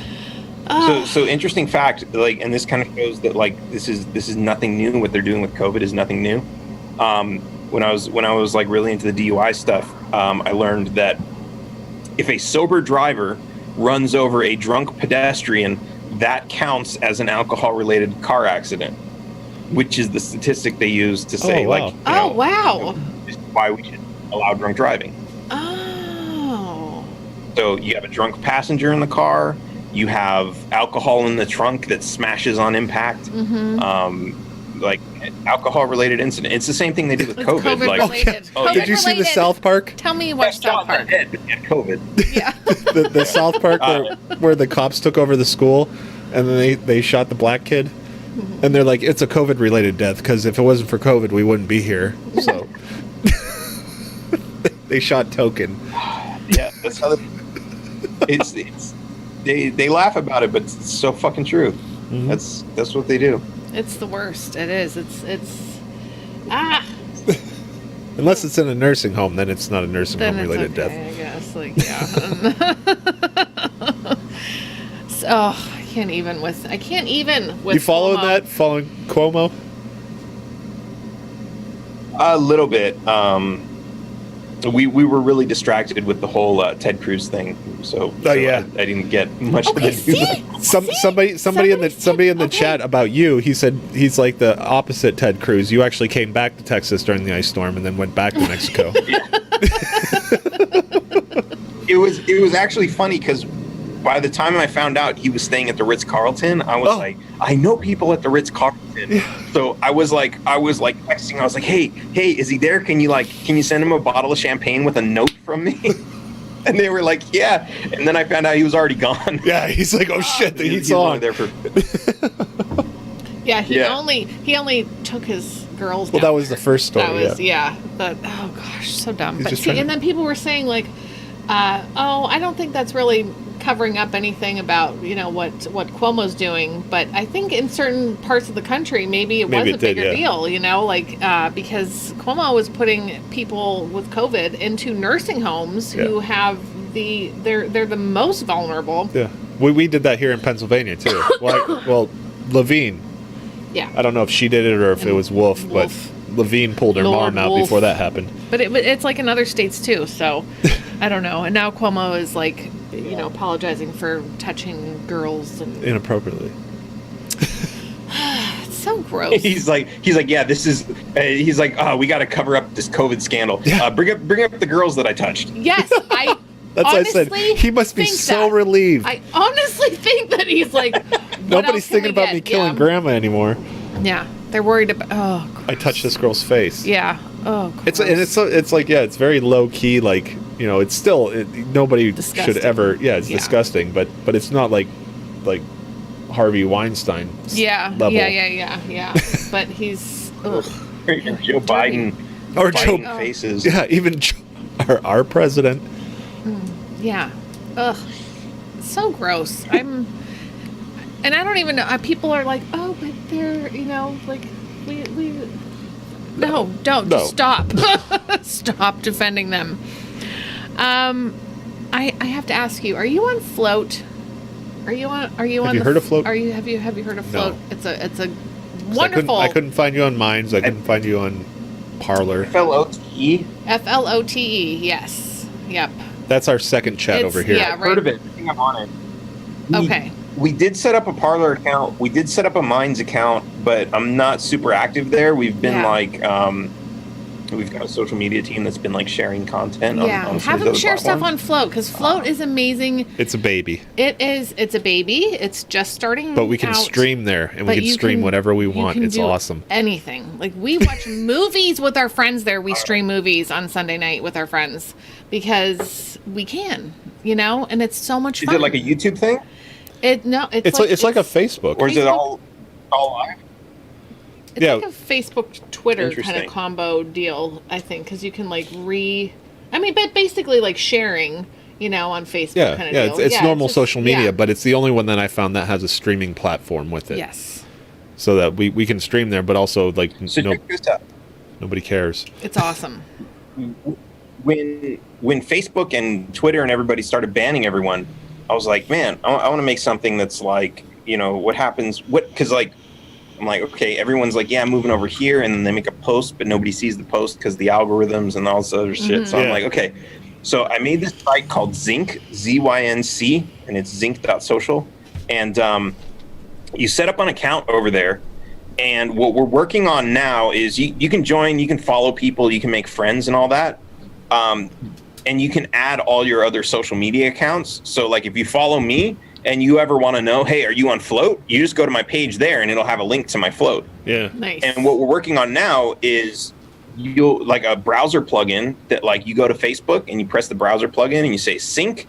And what it does is it finds out all the people you're following, whether they're friends or they're like business pages or whatever else, and it copies it into your Zinc account. And then you go to Float, for example, and you say sync it here, and now anyone you followed on Facebook can now sync up to your Float account or your Parlor or Twitter, whatever. Wow. So like that's so much easier. When you're like, hey, everybody. Facebook sucks. Let's get the fuck out of here. Mm-hmm. You don't have to worry about but I go to Parlor and there's nobody there. Like no, you just copy everything with you. Have you been feeling the censorship on social media? Yeah, we get throttled everywhere, hard. even email. And like emails like. So a lot of people use Gmail, and if you're using Gmail for your email address, don't. If you're using any of those big accounts, I mean, get something else. There's a bunch of like privacy security based email systems. I can't think of any of the names right now, but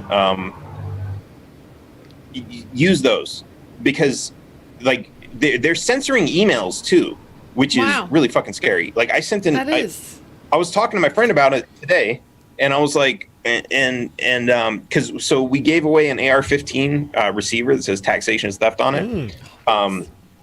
And my friend that arranged to have it made, he was like, dude, what's going on with that? We got to ship it. And I was like, let me check. And I realized, I sent the email to the winner of the contest.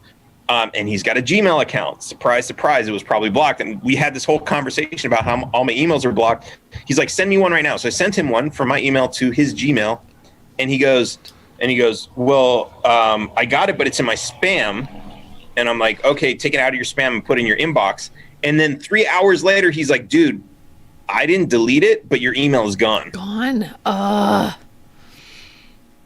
That's the. So it was delivered, and then it was deleted. Proton mail. Bullshit. Like proton mail. Like we had Jacob Hornberger on last week.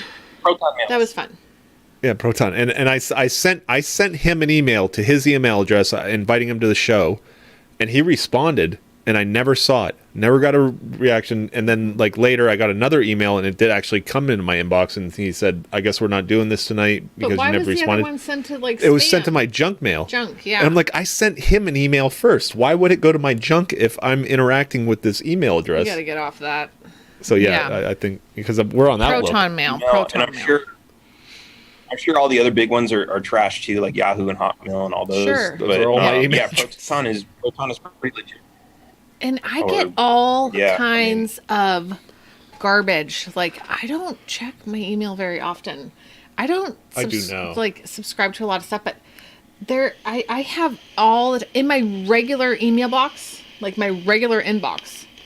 It is all kinds of fake Netflix, the mortgage company, and then every once in a while, I get the hello, miss, hello, madam, I'm, this Nigerian prince. Hello, dear. Yes, according it's to my always like. according to my email, my PayPal is suspended at least once a week. Oh, and I need to enter my password to Mine get is- it back. Mine's suspended like 3 times a day. I had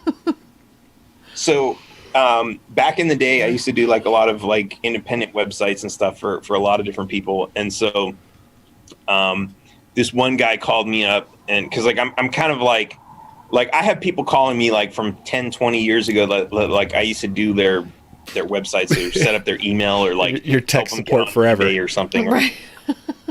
Yeah. So this guy calls me up and he's like, "Oh my God, I got this email. I don't know what the fuck to do." And I'm like, "What did it say?" And he sent it to me, and it was like, we hacked into your computer, and we have video footage of you jerking off to some porn. Oh my God! I got that email. With the porn. I got that email. They had one of my old passwords. Yes. Yep. They had one of my and they old had a password passwords along with it. Yep. Yes, and part of your And I'm like And, freaking so out, and Mary's like, I googled it, it's fake, and I'm like, I didn't even think to Google it. I'm freaking out. I'm like, I haven't even masturbated to anything in a while. What are they? I mean, like, so I'd never heard of this before. So like the first thing that went into my head, I was like, okay, just to make sure this isn't total bullshit, is it possible that this actually exists? Were you jerking off to porn? Right. And he was like, I don't want to answer that question. Yeah, it's been a while. And I'm like, because like if it's total bullshit, then like obviously you don't have anything to worry about. I know, it was like But my then, first question. like, I'm like, it Dave, was just be weird. honest. Yeah, we're married. A week never. after that, I started getting all those emails, Oh my God. and I was like, and I started getting like 2 every day. I was like, oh my God. You know what? Oh gosh. I was so freaked out at first. I'm like, how did they get that? So they hacked something from years ago and got like your old password from years ago, and then they just show it to you, and I'm like, that's the password I used for everything. Like last year. Yeah. You know what's insane is like, so a lot of people don't understand password security, like even in the tech industry, of how to store passwords. And like I was really into like InfoSec for a long time, so like I know some of these things, but like, and like working at some of these companies I've worked at, like I can see like someone's gonna steal everybody's password if you do it like this. And like people just don't get it. But what's interesting is there's an open source password manager I use called EnPass, and they actually tell you, like, so they save all your passwords, but they'll actually tell you, hey, this company got hacked, so you need to go there and change your password. Yeah. Oh, And all the other passwords that use. Or they monitor, like, so there's like, you know, in the dark web, places that post all the website, all the, you know, hey, we just hacked 1 million passwords, here they are. They download that list, and then they compare your passwords to see if any of those passwords match. So even if you used, even if you don't have the password saved, but you use the same password for something else, they'll tell you, hey, this password is compromised. It's used in these 10 different accounts. Go there and change your password. Yeah. Do that shit. People don't understand. There was a guy that posted a picture of his key. His key. Like, I know this camera's too low res, you won't even see that. But like, he's like, here's my key. I just dropped all my silver off in a safety deposit box. And the key was like, it was like one of the, you know. And I'm like, dude, someone can like just take a picture of your key and recreate it. And they're like, yeah, but that doesn't matter because you can't get into my safety deposit box, you know, blah, blah, blah. Or like other people were saying like, yeah, you know, the banker has to go in with you and the 2 keys. And I'm like, they don't do that anymore. Like, like a lot of these banks, like, it's like, if I know what bank you had and which box you had, and I don't have the box number, but there's 5 security systems. You just eliminated one of them. Now there's only 4 that I have to crack. Yeah. And if I know what bank you have and I get a safety deposit box for $12, you're in the room. Now there's only 3 for me to crack. Now I have to crack which box number you have. I get in there with my extra key. Nobody's monitoring me in there. I can just test every box until I get one that opens with your key. That's, I mean, like people don't, they need to have like a cybersecurity class in I mean, it's public school, so I don't really expect anything great out of it. No, like, not actually useful. Sesame Street. They should. They should. That's like one of the biggest things I Totally. learned, like in when I took like computer classes and stuff. And they're like, most hacking isn't done on the internet; it's done like on the phone. You know, like getting connections and getting information. You know, Just learning. yeah, Yeah. to how to get into it, and then a little bit of finesse, and then you're in. I would love to like to, do that just for fun, like one of those escape room kind of things, like because I don't want to take anything from anybody, but I think it would be so cool to like have to like figure that shit out, like yeah. I went to there was a company I was working for, and I went to their office because I normally work remote. I went to their office, and the guy I was supposed to meet, my supervisor, so I'm already in there, and he comes in. And he's like, how'd you get in here? Because they have like, the doors with the key cards and everything else. And he's like surprised, like, oh my God, how did you get in here? You don't have a key. You were supposed to call me when you got here so I could let you in. And I was like, yeah, but you weren't here yet. So he's like, so how'd you get in? And I'm like, I just tailgated somebody else. Somebody opened the door. I just walked in behind him. I'm like, oh, thanks, buddy. Exactly. He's like, Yep. Yeah. And it's like that's not a big shock, but like he was like surprised that I was in there as if like they had this massive infallible security system. Yeah. That's how people got Confidence goes a long way. Yep. Just confidently walk in there like you own the place. Hasn't he ever watched movies? That's how people get into apartment buildings. Like We have that at our shop. It's like you have the key cards to open the gate, but the gate stays open and it doesn't close on you. You just go. Yeah, it does. Yeah, Everybody it just takes a goes. minute. Yeah. Yep. Oh my gosh. Yeah. Yeah. Okay, so I have to. This is so much fun. This is so much fun. I do want to. Can I turn the conversation just a smidge? You can A go little wherever bit. you want, Okay. girl. All right. Oh, but that's so good. That I love all that. Okay, so I like to do like silly too, like talk about goofy things. It usually leads to good conversation. Yeah, it does, and this has been a good Okay, let's do conversation silly. anyway. But first of all, I want to give a shout out to. Oh, you want me to do the thing? Yeah. Oh yeah, do the thing. Yes. We're part of a group. Ah! And that was. Excuse me.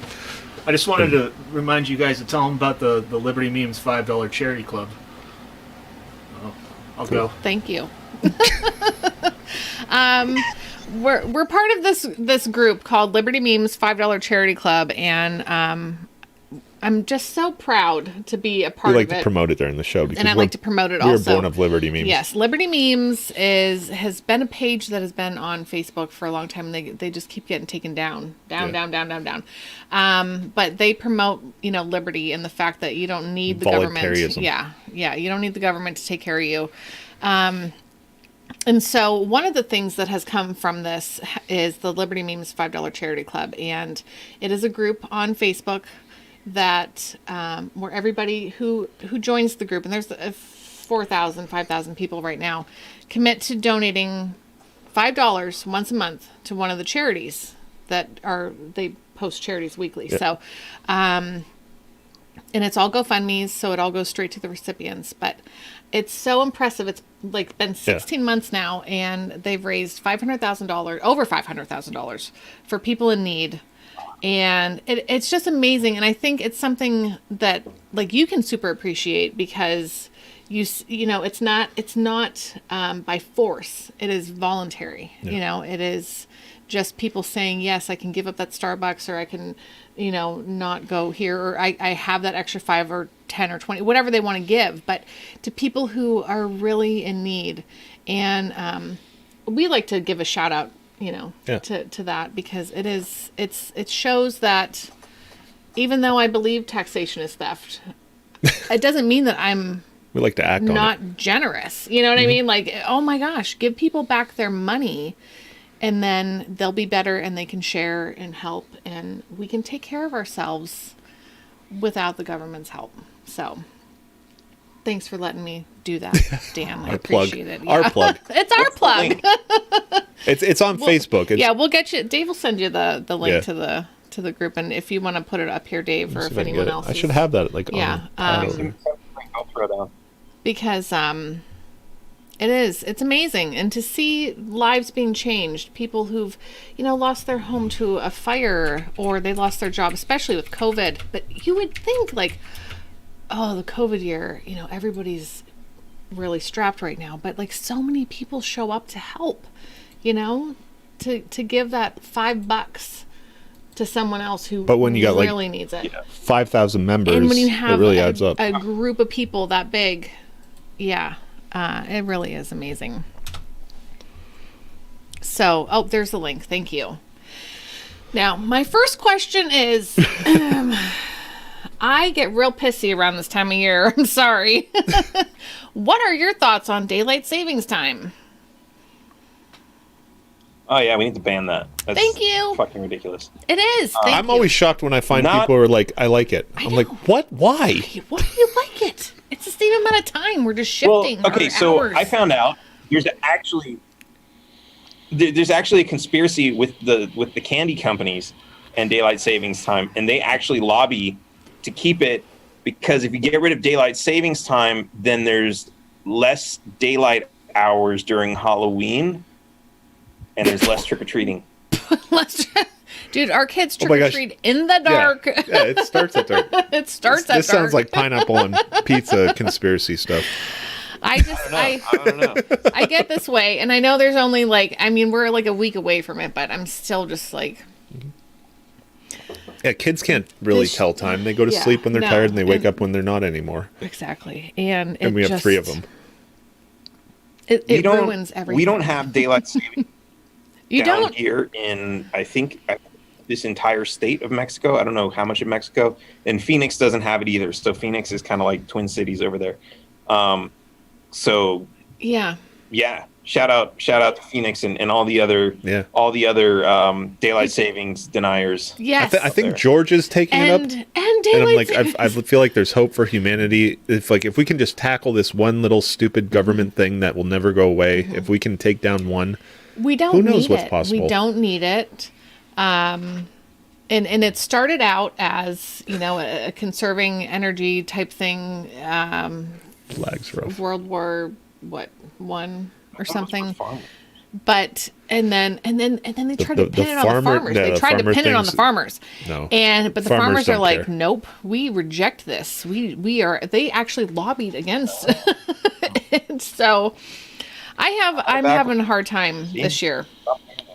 I'm having a hard time with it. I'm sorry. I missed you actually called our state representative. I emailed them. But I'm like, listen, we're gonna fix this. They got Mary on them now. My name's Mary. I would just be like, if I had any faith that just like a million people like jamming all the phones to the office of any representative would actually do anything, I know that would be really hilarious. But I just like, I'm just like, it's worth it.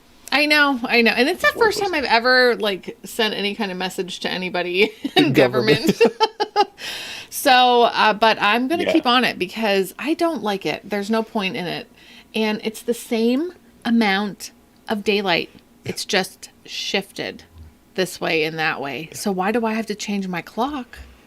Because you want to see sun at 9:30 at night. No, fuck you.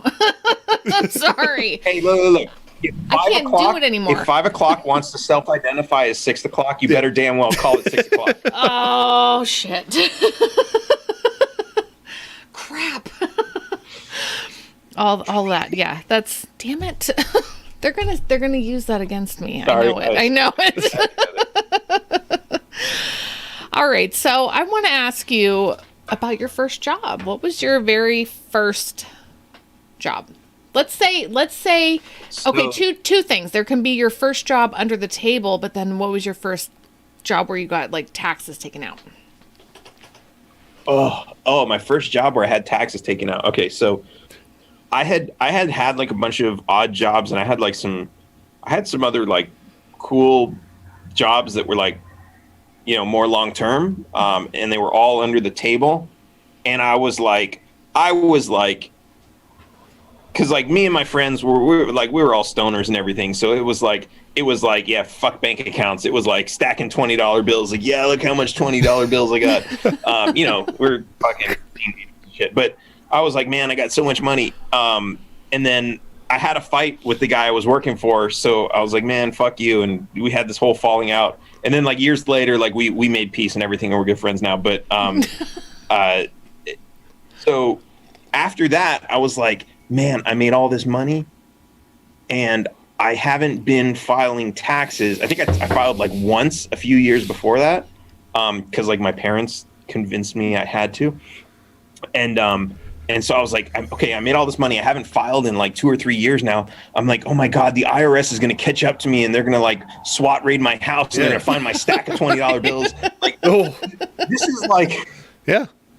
I mean, this is like that's what's going through my head when I'm like 20, right? So I was like, okay, so I'm going to get a cover job, which was a TGI Fridays in the San Fernando Valley. You're laundering money now in LA. Yeah, and I was like, I'm gonna get a bullshit job, and like, I'm gonna be like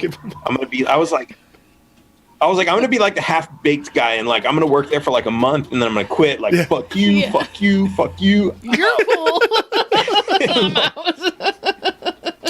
And I totally got sucked into that job, like into the drama of like who's going out with who and who's doing what. And I started selling weed to like everybody who worked there. Yes. You were in a restaurant? Were you working in a restaurant? Restaurant? Yeah. That's restaurant life, dude. That's how we met each other. It was funny. I had this friend. He had this amazing stuff. And it always had these crazy names like Snow White, and like it was like, you get stuff that's like covered in like white. Like here, I probably got a picture of it on one of these things here. But it was like, it looked like it was covered in snow. Yeah. And like this is the only stuff I ever smoked where I was like, I'm too high to drive. Like it was that strong. That's strong. One of my friends, and he was like, this guy was like, I remember I was like, okay, I smoked in a parking lot somewhere, and I was like, I'm gonna drive, and I started driving, and then I started making the turn, and I was like, holy shit, I have 3 hands. I'm gonna park. I need to get some food. It was strong. Yeah. So where's that other hand come from? I spoke to one of the waiters, and I was like, dude, because like he came out and he's like, man, I just rolled a blunt out of this. I'm gonna go smoke this on my lunch break. And I was like, dude, be very careful because that shit is really, really strong. He's like, man, I got this. He smoked the whole thing, and he was having problems. But I'm pretty sure the management was like on some other shit too. I wasn't selling anything to them, but I'm pretty sure they were on something else. And usually management nobody noticed, but people that worked for you would come to you and be like, hey, I'm gonna go get high, and Dave was like, as a shift manager, he was a manager for the midnight shift, and he's like, don't tell me. Just do it. Don't say it out loud. We don't want to hear about it. Just invite us. I'm trying to be responsible here. Yeah. Wow, that's fun. That is fun. Okay, so we're big foodies. What kind of food do you like to eat? Oh yeah. Pineapple pizza, of course. Of course. Yes. I want to say this because most people don't know this, but pineapple also belongs on tacos. Okay, tell me what kind of tacos you're eating. Yeah, because we're What's like a taco. I'm an American we're taco, like Taco Bell tacos. taco girl, like hard shell. I like the meat, the sour cream, the lettuce, the tomato. Nope, lettuce, cheese, tomato. That's how I like it. I like a crunchy shell. So you got to find like in the U.S. it's usually coming out of a truck, but you got to find something called al pastor, and it's a pork marinated in like a red sauce, and with pineapple. What? And it's fucking delicious. Oh my gosh! I bet you it would be. Hi, Elijah. Oh, okay. All right. Anywhere so you Lyle said. Because we have the El Canelos, but it's like that's all burritos and stuff. Well, no, but they're like they're El Canelos is like. Yeah, they sell coke out of the restaurant, so they're authentic. They almost got shut down for selling cocaine. So, don't turn them in. No, they already went through that. It's done. But it's good. It's really like authentic, delicious. We assume like everything kind of looks the same. They bring it out like 3 seconds after you order it, and it's just like beans and sauce and rice and stuff. It all looks the same, but it tastes delicious. People are saying pineapple and mango on street fish tacos is the bomb. You have a following with this this pineapple on top. Oh, we got Ryan in our bus though. He's hard shell taco supreme for life. Hard shell tacos for life. Yep. These drinks right here. If I had a pineapple, I would have put pineapple in it. Pineapple with rum, amazing. There's actually something fun I do is there's like this pineapple cutter. I know now it's going to sound like I'm a total like pineapple lunatic, but there's this pineapple cutter that like it twists and you stick it in the pineapple and twist it down and you pull it out and you get like a bunch of pineapple rings. Yeah. But it empties out the pineapple and then you fill it up with rum and pineapple juice and whatever else and like stick a straw in it and you're set. Yeah. We're gonna go on Amazon and find that. It's probably on Amazon. Yeah, no, they have them at like Bed Bath and Beyond. It's probably like $100 there, but it's like a little piece of plastic. Yeah. I will invent my own. Now I was looking through your site and I saw the pineapple and pizza like whole separate site, but I like the way you played it, like how it's like you should be allowed to ingest anything you want. It's a major deal. It's a conspiracy. It goes all the way to the top. Toppings. I'm going to use the restroom. I'll be right back. Oh you guys talk about pineapple. This is where it gets awkward because Mary's the conversationalist. I'm the producer. Questions, okay? No, we'll just talk. All right, yeah, you guys just chit-chat. I'm going to let Dan lead it. Chit-chat. Yeah, no, that was actually like perfect that I had put that on my platform. And then the NSA, was it the NSA? No, it was the, what is it? Homeland Security decided to get involved with Pineapple Pizza. Really? It was a restaurant conspiracy and did a thing actually happen? It's on the Pineapple Pizza site. I must have gotten there's a link to the PDF. You download the PDF from the NHS website, and it says the Russians are starting a war on pineapple pizza, and that's how they're going to divide this great republic by getting us to fight over whether or not pineapple belongs on pizza. That's a real thing. Yeah, it's a real thing. Oh my gosh, it's the other Pizzagate. Because we have a lot of like food controversies in our Liberty Memes groups. One of them is, do noodles belong in chili? I don't know if you're a chili connoisseur. So I think we had like one main guy who would put like noodles in his chili. They'd be like bow ties or something like that, and they'd be in the chili. And I'm like, it's not chili anymore. That's some kind of like Tex-Mex pasta that you're eating now. I mean, if you think about it, pasta with like a red meat sauce is not too far from chili.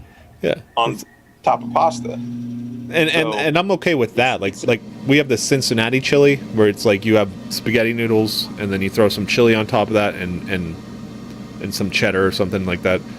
And I feel like it's not chili in itself, but it's a, you can't call that chili. It's a dish with chili. But to put noodles in it, Carl calls it goulash. I don't know, man. I like to say I may not agree with what you put on your pizza or with what you eat in general, but I will defend to the death the right to eat it. 'Cause, that's the reality. Like, there's a bunch of like, I don't know. I've seen stuff that I couldn't eat.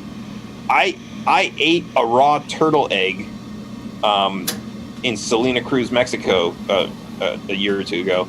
Is that a dish that they serve? Because it was like a thing. Okay. No, it was actually like people go to the beach and they poach the sea turtle nests, and like it's totally illegal. But and I wasn't a huge fan of it, but I was like, fuck it, whatever. It's only one egg. The guy I was with ate like 30 of them. But it's like they're like ping pong balls. Like they're kind of soft. Yeah. Like it's like a ping pong ball, but soft. Like they already have a dent in them, like naturally. He ate a turtle egg. Turtle eggs. And so you just rip a little corner. It doesn't crack. It like tears. Yeah. You rip a little corner and like you can put hot sauce or whatever in there, and then you just squeeze it out and eat it. And yeah, it was really kind of disgusting actually, but whatever people like. It's different cultural norms. Okay. So do you like chicken wings? Do you like wings? Yeah, but it's like the chili thing. Like, so what? So you like putting pineapple in your chili? Okay, whatever, man. Like, I don't have to eat it. Pineapple and chili. Oh my gosh, that might actually be I just made that up. I mean, it could be a cool thing. I'm going to try it. Dave's going to totally try it. I'm going to do it this weekend. I know it's going to happen. I'm very experimental when it comes to food. So one time I made, I did it to piss off my roommate because he absolutely hates avocados. But I made avocado ice cream, and like really all I did was I took vanilla ice cream and I mixed it up with some guacamole, and I was just sitting there eating it, and I was like, it's weird, it's different, it's a taste I've never had before, but it really wasn't bad. Yeah, like I couldn't stop eating it, and and my friend, he is disgusted by the thought of avocados, so he's like already like sitting there like like, and to this day I don't know if he was faking or if he was like really like throwing up in his mouth. So I'm eating this, and just to piss him off even further, I was like, it's really not that bad except for the little chunks of onion in there. There wasn't any onion in there, but usually guacamole, so I just said it to like maybe there should be. He ran in the other room. Yeah, who knows? Maybe it tastes great. There's a lot to play with apple sweet. Pie. I've never tried that. Oh yeah, a lot of people do cheese on. I said cheddar cheese on apple pie. There's a lot to play with sweet and savory. Yeah. I've never. Well, that's a sweet and savory thing. Cheese on apple pie, and that gets served at like county fairs around. People do that. You know. And have you ever done that? Cheese?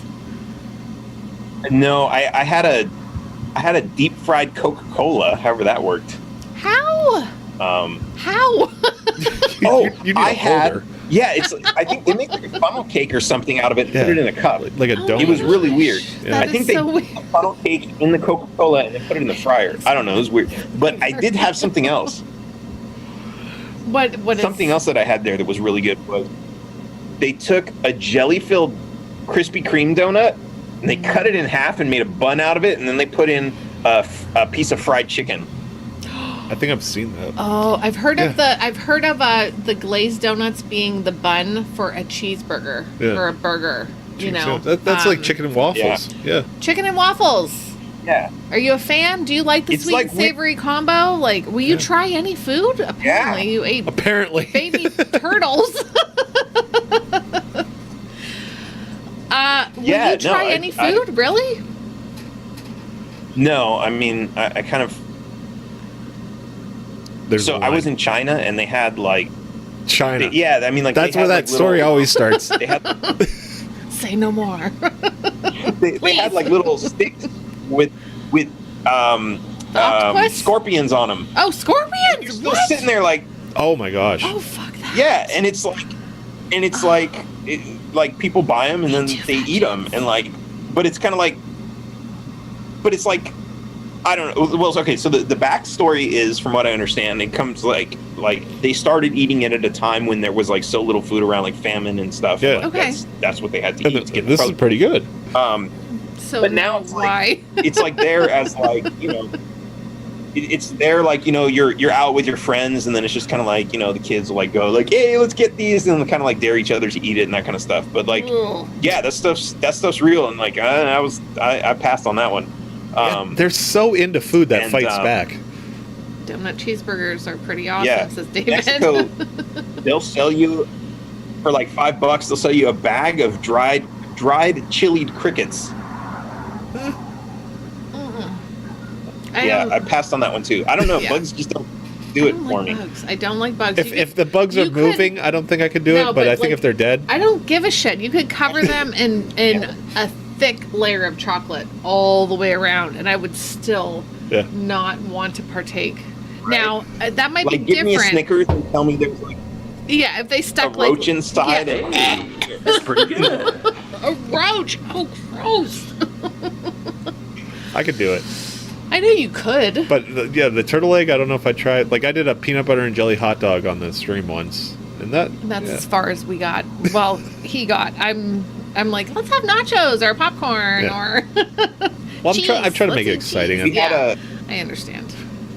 We had a party bus, and like, just like out of the fixings we had to make, we made a peanut butter, jelly, and popcorn sandwich, which was pretty good. Yeah, actually not bad. Oh, yeah, I can see. Yeah, this whole sweet and savory. So now Celeste was telling me that sounds like some pothead shit right there, though. I should take Yeah.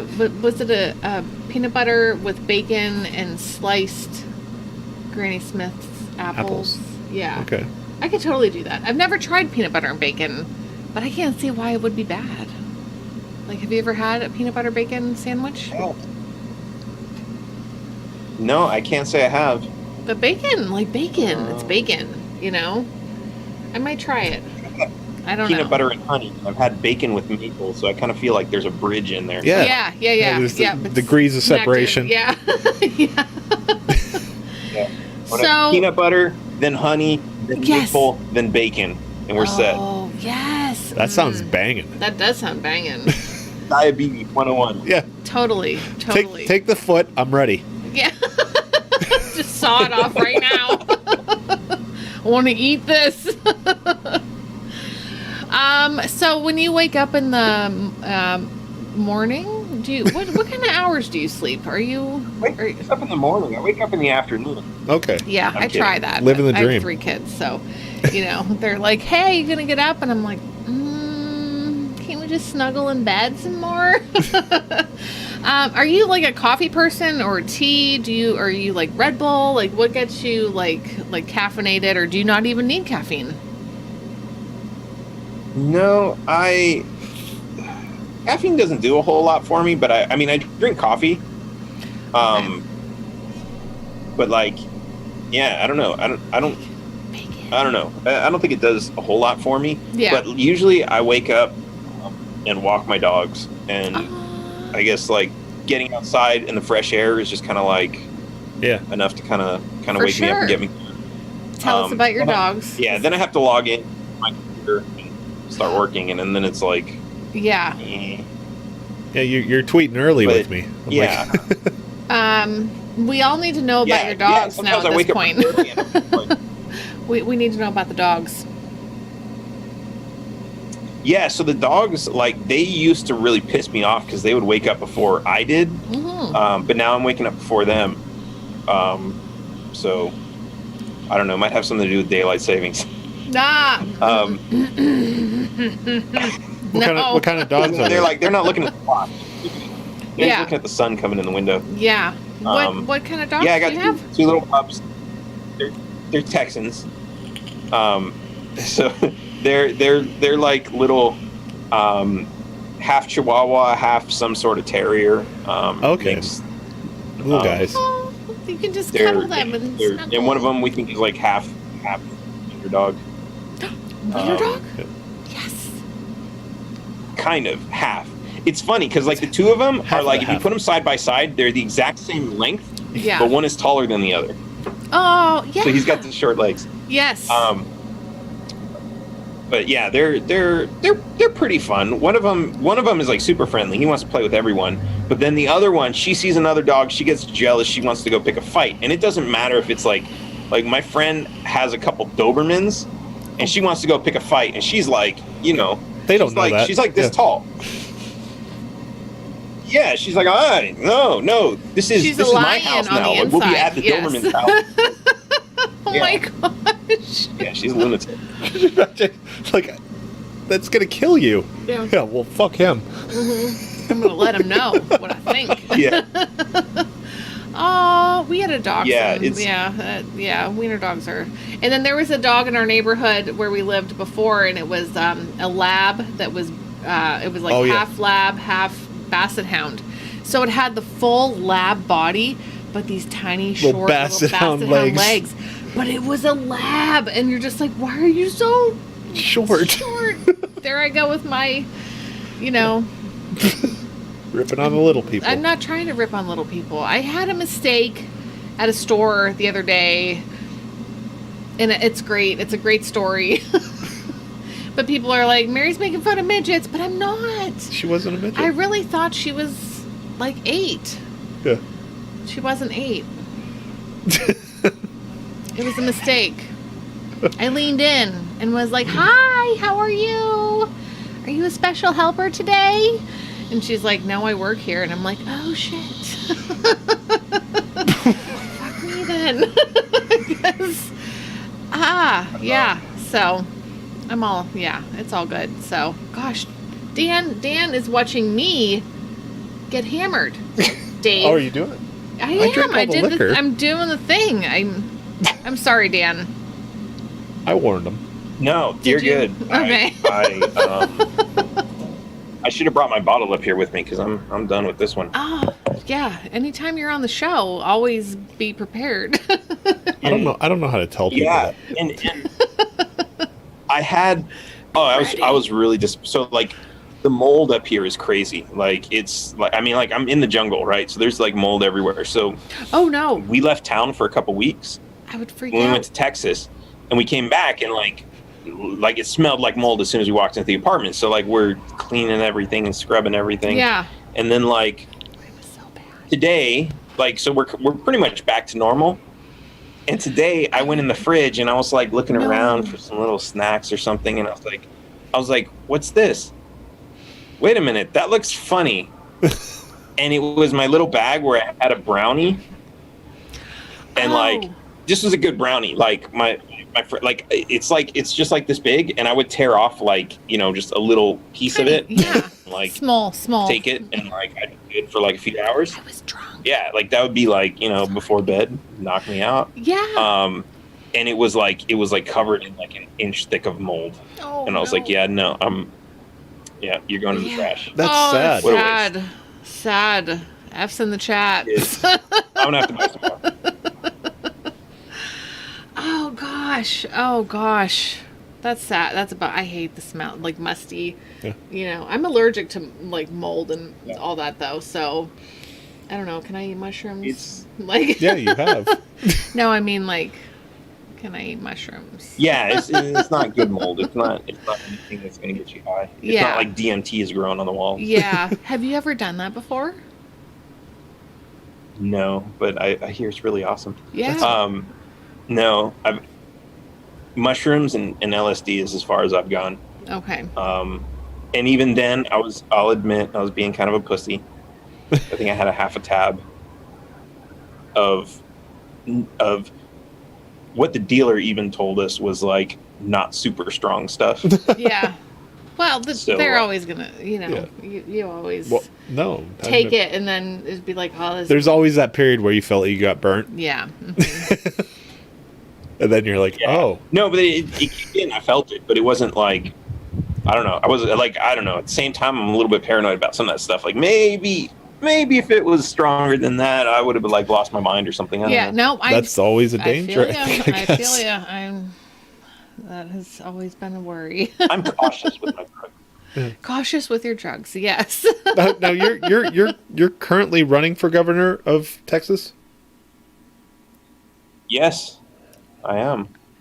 And I think everybody else should be able to legally buy whatever else I can buy. That's awesome. I love that. Now, how long are you running? Like, you're running? Or are you just? Oh, is it's this an forever. ongoing- Forever. Okay. It's forever. I love that. Always running. It's my forever campaign. Okay, so it's like Behrman's supreme run for president. Yeah, except a little bit more serious. Nothing wrong with Behrman. He's an awesome guy. But I am really trying to create a strategy that changes the world. And I recognize it's not going to happen. Like, I could run as a Republican and I could pander and I could get elected and blah, blah, blah. Yeah. But then as soon as I start passing some libertarian policies, they're going to be like, oh my God, he's a crazy anarchist. Oh my God, let's get him out of there as fast as we can. Right. So it's like, that's useless. So really like my real goal is to change the mind of the population to want a more libertarian, more anarchist, a more free society, so that they'll actually start to demand these libertarian freedom type policies, whether it's from me or anyone else. And, I'm not going to lie about the stuff that I want to do if I get elected. And so I need to change the public perception of the role of government before there are enough people who think that way who are going to vote for me. I'm not just trying to, win any way I possibly can through deception and bullshit. don't understand. I actually want to change things. I like so. that. Oh, I love it. It's an ongoing thing. I've already announced I'm running for president 2024, governor 2022. If I don't win anything, I'll be running for governor again in 2026 and president again in 2028. I like Keep that. going.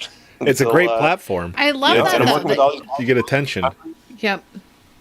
But that what you say is so great that, it's like I don't want to do it in a deceptive way. Yeah. I want to show them what I really am and have them saying like, yes, we want that. We want that. That's what we want. We want to have less And if they ain't government. ready for it yet, maybe 4 years from now they'll be ready. Yeah. And we're raising little anarchists here. You know what I mean? Like there's people who are raising little libertarians and anarchists around the country. And those kids, there's going to be more. There's going to be more of that. That Gary said, Ron Paul just told it like it was, so it works. That's why a lot of us are here. That's why we're here. I got the hat. I got the revolution hat. Still wearing it from 2012. I was thinking about Ron Paul the other day too. I had this kind of epiphany that, like, everybody was like, yeah, Ron Paul, he did so great. And he was talking about ending the Fed, and like no libertarian, libertarians run around now and they talk about ending the Fed and nobody really cares. And I think that like we kind of all missed the point that when Ron Paul was doing it, it was completely relevant because we were going through this financial crisis. Yeah. So to everybody, it was like, what's in it for me? And he was talking directly to them because he's been saying it for 30 years and he never really got as famous as he did as around 08 and 2012. Yeah. So because it was relevant. And so that's one of the things that we're working on is like, a relevant healthcare policy that's actually going to get people the healthcare that they need with a libertarian, get the government out of the way type philosophy. Yeah. Can you explain what that would look like? I mean, for folks who maybe think that government is the only way to get the care that they need. Yes. So, we were talking about the insulin earlier. That's one of the big things with it.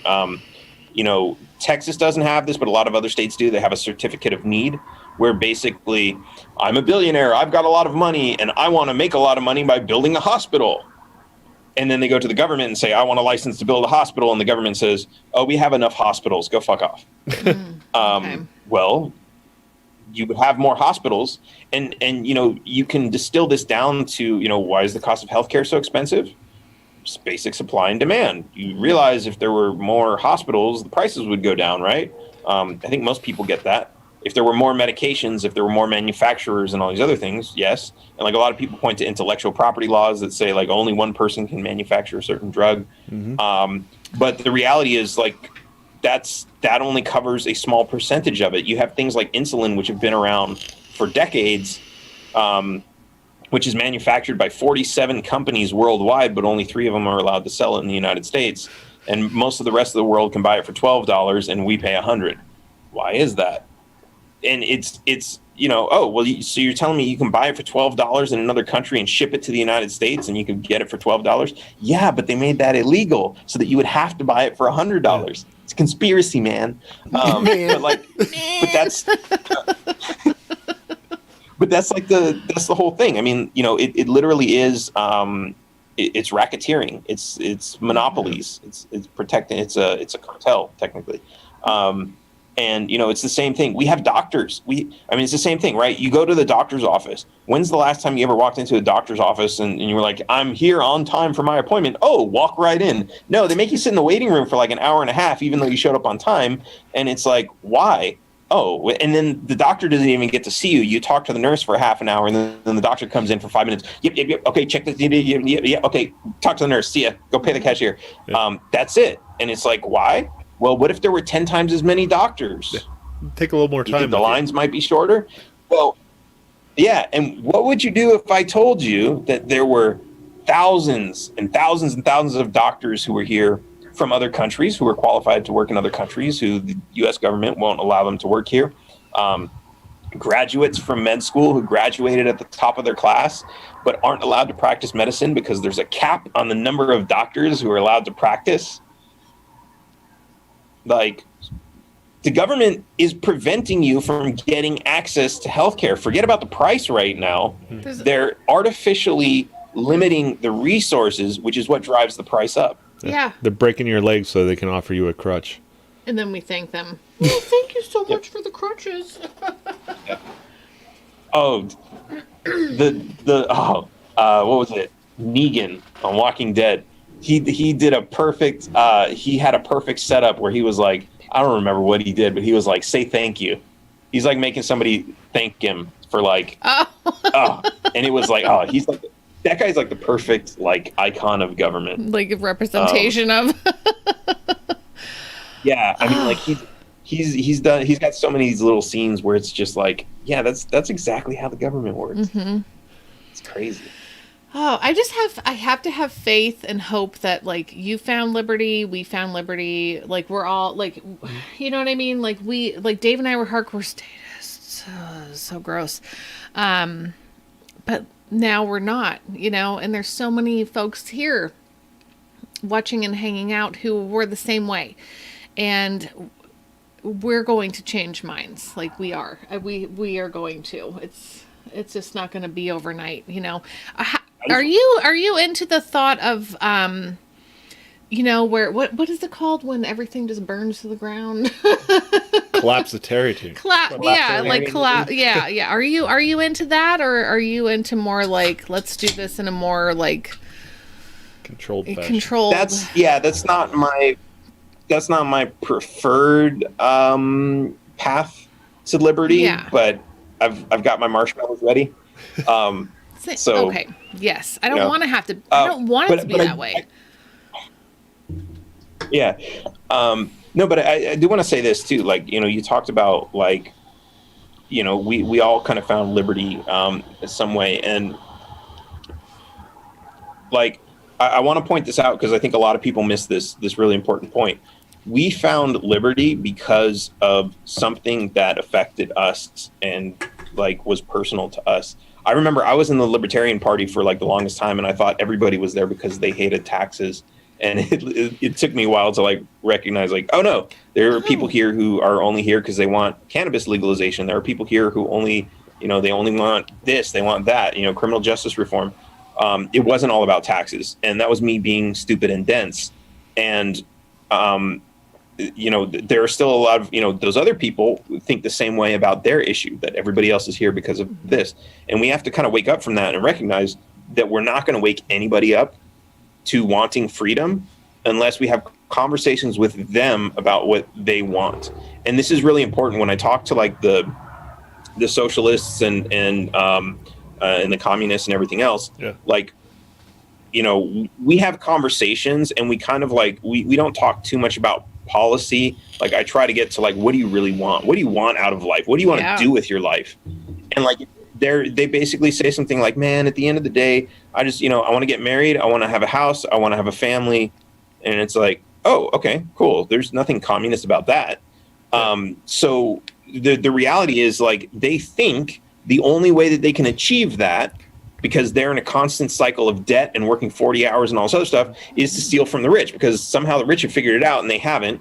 And that's the only way. So, but if you figure out like, okay, wait, what if I could show you a way that doesn't involve stealing from anybody, that you could get out of this hole and you could actually have the life that you want? Then they start listening. And this is super important, because this is where all real change comes from. You have to figure out what they want. Stop running around preaching what you think is great about liberty. And every single person you talk to, find out what they want and figure out how they can get that with less government or more liberty. This sounds like Amway all over again. Dude, find out what people want. We were in Amway, and so it's like you find out people's dreams and you show them how this plan can. Freaking get an Amway, broski. Get into Amway, because I'm serious. But no, that's how. But the thing is that you learn how to communicate to people. You learn how to communicate with people. Yeah.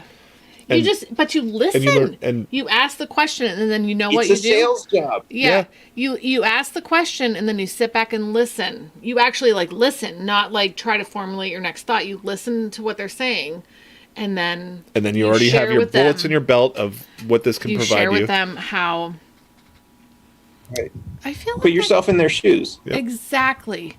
Because wow, I'm like imagining like you're talking to socialists, you know, and I'm like, Oh, but then you say they just want to have the same stuff we want to have, and I'm like, but how is It's like that? all the libertarians that they're reading like Hayek and like all these like books and stuff. It's like read How I Raised Myself from Failure to Success in Selling. Yeah. And Oh my gosh, Rich right? Dad Poor Dad, like all these like self-help I mean, books. like, look, nobody wants $15 an hour. No, Like that's a sales pitch. That's like they've sold people who are struggling in life right now, who are struggling to pay their bills and struggling to they have rent and debt and everything else. They found those people and they say the path to salvation is $15 an hour. Follow me. Give me your donations and your money. They are following. And people fall for that. But when you go to them and say, hey, look, I get it. You're living in this constant cycle of working 40 hours a week with some bullshit job that you hate when you want to be having, a life that you enjoy. The reason you're here is not because your employer is not paying you enough. It's because you should be able to just opt completely out of the system and say, I don't want to work.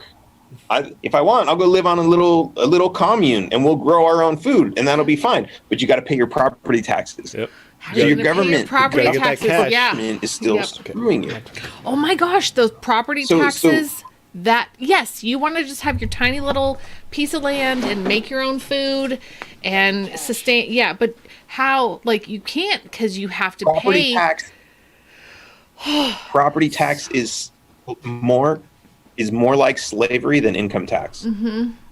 Because you can pay off Because- your mortgage, you can own your home, and I'm trying to explain this to my kids, and they're like, I'm like, but the government still owns this land. You still you can't pay your property tax in vegetables. No, you can't. So you have to get a job and earn coin to pay the government in their currency, in their fiat garbage.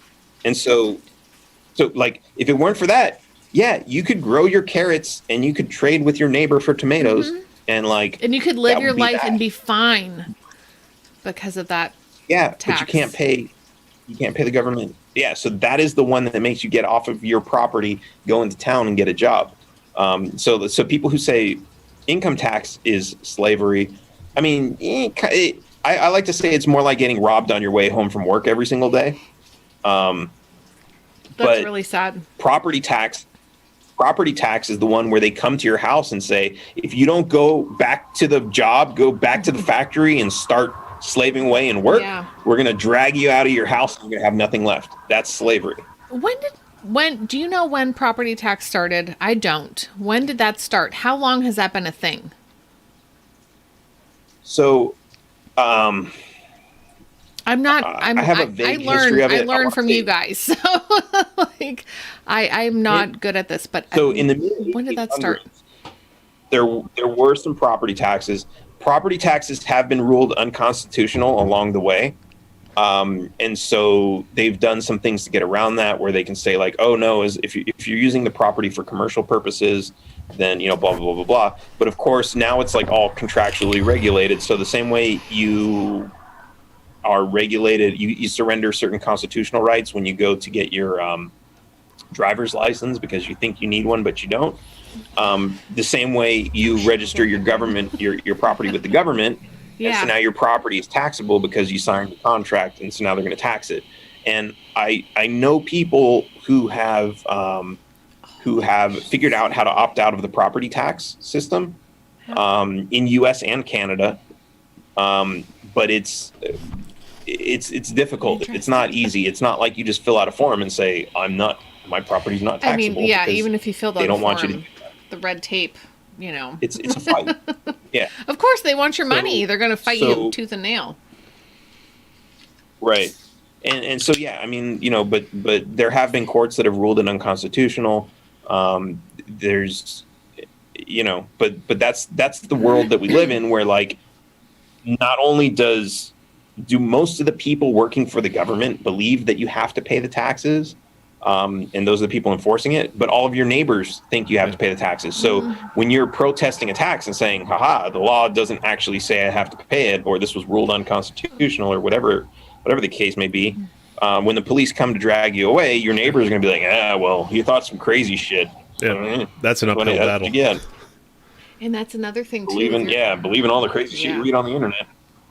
And that's another thing too, like your neighbors like telling on you for stuff anymore. I feel like that's like that's the hip new that's thing. That's see something, say something. This person, the see something, say something.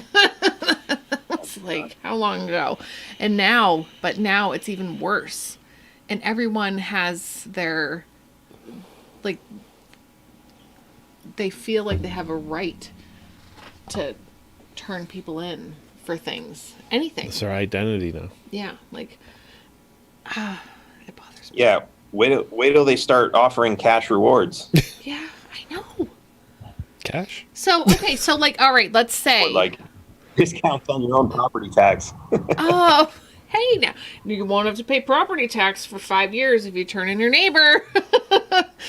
Right. People would do that shit. I'm not kidding you. People, and you know that. That is so sad. I know that. That is so sad. That is so sad. Dan. Here's a fun fact. So when how back do in the you day keep when like going? you have a Swiss bank account that was like not touchable by the United States, the IRS offered cash reward for anyone who could report assets that tax evaders were keeping money offshore. What? And so this guy who worked for UBS, which is one of the big Swiss banks, basically gave an entire data dump to the IRS, and they were able to collect billions of dollars of unpaid taxes. And this guy was supposed to receive billions as like his percentage, like 10, 20, 30%, whatever it was, supposed to receive billions. But then by the time he went to collect, the IRS arrested him and charged him with some kind of fraud. Sucker, we're not paying you. They'll get you every time. He got what he wanted. It is. Yeah. It's like mafia good. shit. Oh my gosh, it is. It is. It is. It's It's a fucking mafia. Oh my gosh. Okay, so that makes me think of Sopranos, which makes me think of TV. Oh yeah. Do you binge watch? Are you hooked up to like all the like Netflix, Hulu, any kind of thing where you can watch anything anytime? What's on your playlist? Like what are you binging? I'm watching Gotham right now, which is pretty interesting. Oh, that's fun. I might have watched one of those. I don't know. And what are some that you have sat down and just like, I can't turn this off, I'm gonna lose a bunch of sleep? Oh, I mean, Breaking Bad is awesome. Better Call Saul. I love those.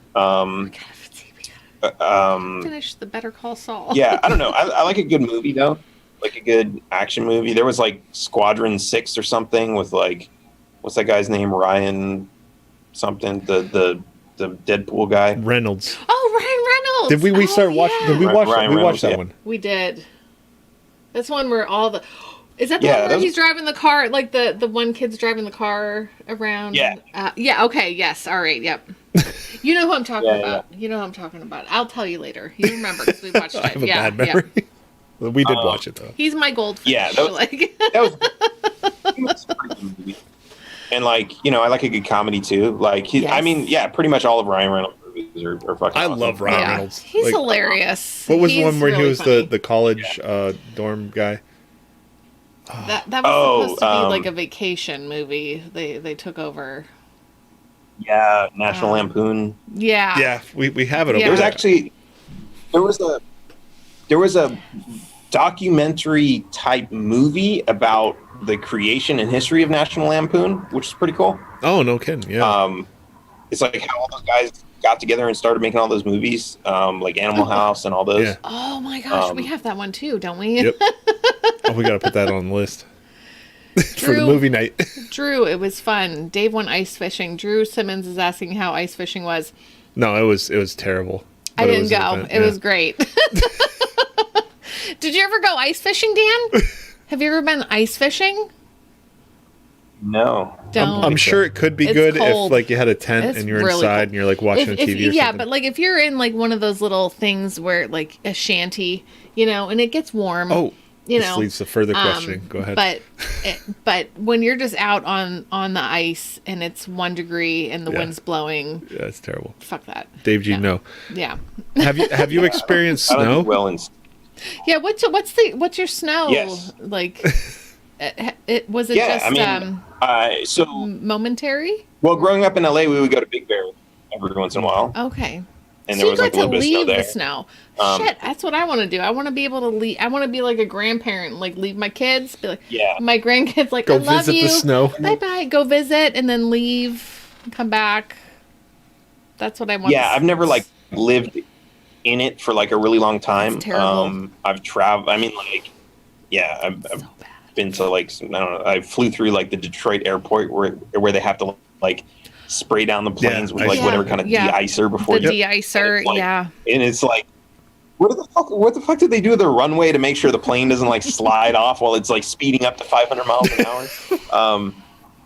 Lots of See, salt. Yeah. like what I'm wearing right now isn't just a fashion thing. We're in our It's basement. cold It's right now. freezing down here because I'm we're in like this one of the snow capitals of the United States. It's Yeah. like I'm us like, in where's the Buffalo like blanket? fights I over. thought I had a blanket down here. Us in Buffalo fights over like snow accumulation. Like Lots of snow. we had that one Christmas where it was like above the car. You're driving through the roads and it's like it was so eerie. Like everything was like We didn't leave so the house quiet. that day. Yeah. Yeah. It's like, But what? yeah, we spent months in snow. Yeah, I try to avoid really cold temperatures. Is it humid where Like you are 50. right now? Like humid? Yeah, super, Do you like humidity? super humid. Some people really like. No, That's gross. well, I mean, It's like okay. I'm talking like I mean, get out of the like- shower and I dry off and then I'm just like sticky again. You know, like I don't like that feeling. You know. I don't mind that so much as long as like, you know, you get a little breeze and like I'm somewhere where I can just lay around with my shirt off or something. Yeah, And, that's like, fine. Yeah. Same Z's. You know. laying around with my shirt. But I'm like in an enclosed Like, shop with like smoking. Yeah. clothes inside of humidity. That's Yeah. gross. If I lost like 40 pounds, like when I was skinny, like I could handle the heat better. But now I'm like up to 260 again, and I'm just like, I know. I feel like I need to lose weight before summer because, like, last summer I just was like, oh, this is terrible. But, ugh. So what? Like, you went back to help in Texas. What was it like? I mean, they got hammered with snow and cold, and they aren't ready. For you know, and they're not ready. They're not ready. I tried to make a snowball out of that, and it wouldn't even stick together. So it was, and like I hear people were making those videos too, where like you try to burn the snow and it turns black. Is there a conspiracy here? And like I don't know what the fuck that. What's that? I don't know, but I mean, like at the same time, the stuff melted away after a couple days, so it's not like it doesn't melt. Yeah. Yeah. There's But, gotta like, be like I'm gonna look It's it up. weird. There's Like I've made a snowball before. yeah. I know it's supposed to stick. Yeah. Well, at a certain temperature, when it gets cold, it don't stick. Like we know snow. Like we're almost like Well, I think like there's a different kind of snow, like Alaskans. where we can we Yeah. can roll. Yep. And then make there's a the snow snowman. where it's like, no, we ain't making a Like snowman with we, this. we pack it and we're just like it crumbles in our Yep. hands, you know. Yeah, It's so like, it is a Yeah, thing. yeah. That's, yeah. We're, like I said, we're almost Alaskans I or figured whatever. it was like Houston or. But yeah, I saw the videos where they're It trying was- to burn it, and it was like a whole I big didn't see that. conspiracy. No, yeah, it's what? like it doesn't melt; it just burns or whatever. Who are Last- these people? Oh my God. What do they think it is? Yeah, but it's like if that was the case, like you still have a foot of snow out, like when summer came around, and like that didn't happen. So Yeah. it's like it melts. there is a thing. Yep. There is. Carl says Like- dry snow, wet snow. There is a difference between Now, dry when snow it's and wet when snow. it's below freezing, and Yeah, you I can mean, we've get the done dry this thing snow. where we've taken like the boiling water and we've gone outside And throw we it. throw it into the air and it just, because it's that cold, And then the boiling water's so separated that it Yeah. doesn't congeal. But I did not do this year, and I should have. But my mom was like, "You should do this with the kids, like, get bubbles and put food coloring in it, and then blow, and then they freeze on the snow. That would have been fun." But I We're hate the homeschoolers, snow. so we gotta do that I kind of weird hate stuff. the cold. I don't want to be out there. The kids want to go out. And I'm like, go. Be free. I will make you hot chocolate. I don't want to be out there. I hate it so bad. I just want to be somewhere that it's like 74, no humidity. That's kind of hot. No humidity though, right? And no big bugs. I don't know what that's like. No big bugs. Tell me, Dan, about the bugs that you've encountered. What's the because wildlife you're somewhere there? super hot and there's gonna be bugs and snakes and things and I mean, there was one that fell on me right before. He's trying to find one. No, there's some pretty big bugs around here, but I mean they're not too bad. The mosquitoes get bad sometimes. How big are they? But Are they really we big? have we just bought a house and like we have spiders all over that show up. They're these wolf spiders. They're like about. Oh, I know No what thanks. those are. Yeah, no yeah, thank you. we get those. Yeah, and then there's a tarantula every here and there. And then we have little lizards running through the house too. So lizards are That huge. might be yeah. actually kind of fun. Like that might be cute. Like I could deal with that. But like spiders, you know, they just like freak me out, man. I just sweep them outside. They're harmless. They don't make webs, so. But they're gonna find their way back in. So why do they want in? What do they want from you? The They're lights. gonna come The back lights bring in. the bugs, and they want to eat the bugs. they want the air conditioning. Yeah, they do. It's not as humid in here. They're like, hey, this is comfy. Just let me chill. Like I've actually found like a shit ton of dead mosquitoes in the freezer. I don't even know how they get in there, but like they get in there. Wow. Like they're like, man, it is hot as fuck out here. Hey man, I know this really chill spot we can go. Right. Oh fuck, we're dead. And they go. I mean, they die. Yeah. But like They're telling about that cool club. they Like, die happy. it's that cool club. You guys got to come to that club. Oh my! So, are you gonna reside? Is this like your where you want to stay and be, or is this just like for now? This is for now. I had a plan. I wanted to go to like a different country every 2 years, so I could like actually, because like, yeah. So like in my early 20s, I went to a few crazy countries, and I was like, this is awesome. And then I was like, I should do this more. And then I was like, but I hate like, you know, going for like just a week and then having to leave when there's like so much more. So yeah, I finally got to a point where like I have a totally remote job that pays pretty well and I can actually make that happen. Of course now my wife's trying to like settle down. So I'm like, no, we got to keep moving. We got to have more fun and excitement. Killing my vibe here. No, you're killing my vibe. That's exciting, though. There's like, that's exciting. Yeah.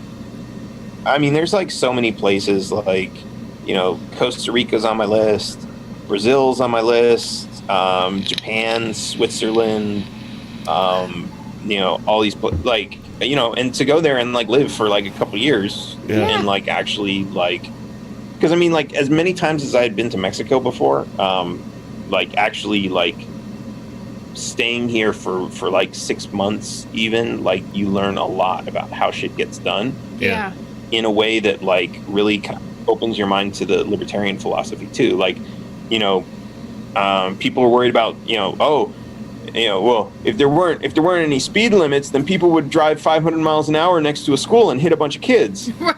Well, in Mexico, like, you have kids, because nobody pays any attention to the speed limit signs, and like nobody goes to the city hall and says, we need more speed limit signs. Yeah, they don't. Like, people will just get out there and like they'll call up their fucking cousin and be like, hey man, I want to build a speed bump in front of my house, and like they'll make a speed bump.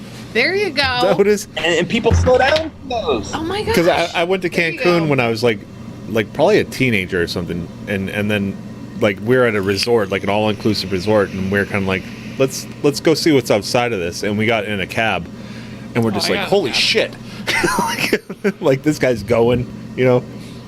I got in a cab, and it was.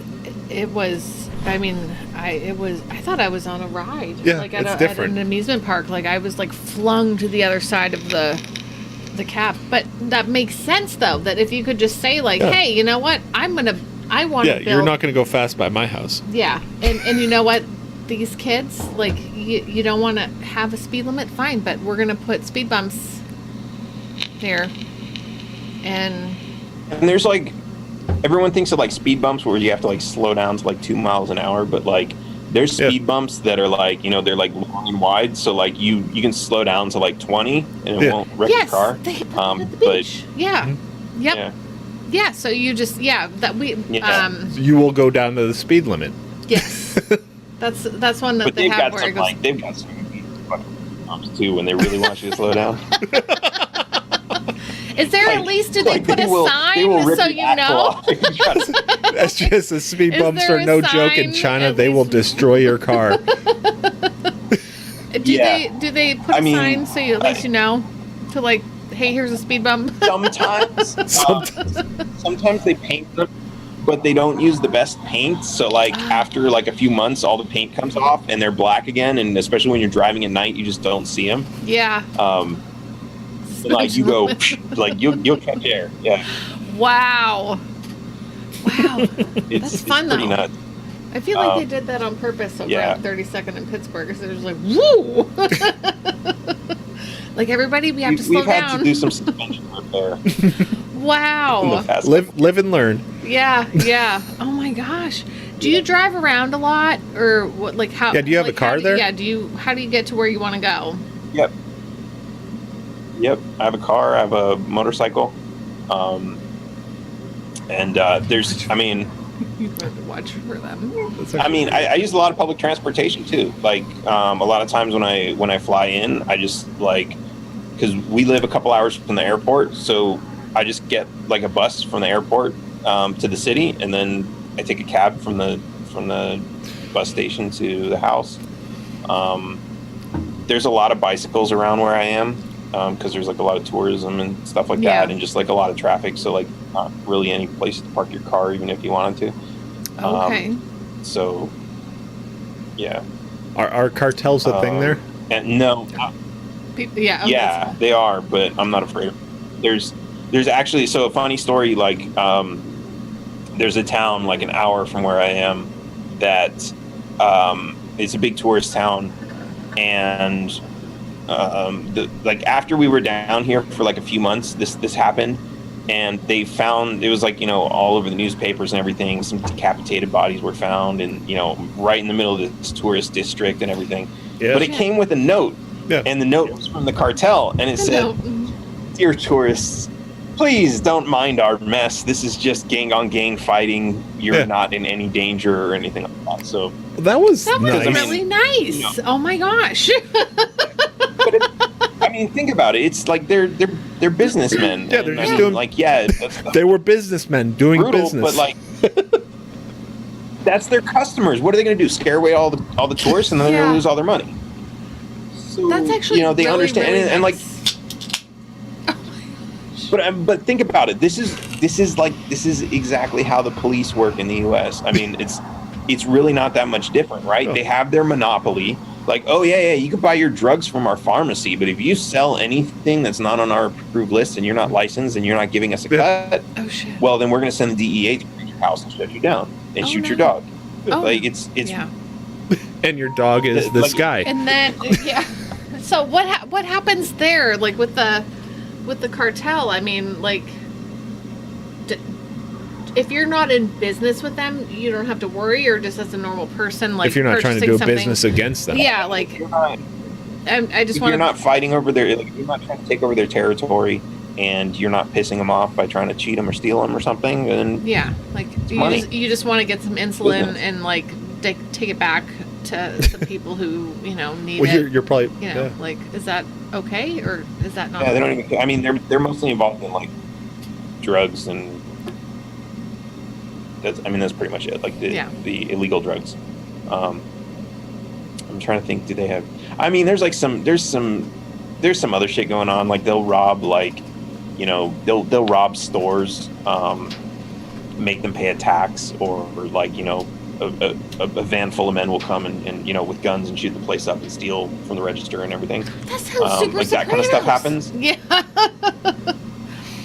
Yeah, but at the same time, it's like, people look at that and they're like, oh my God, it's so scary. And it's like, yeah, but that's what the government does. Yeah, but that's right. Yeah. What happens if you don't pay your...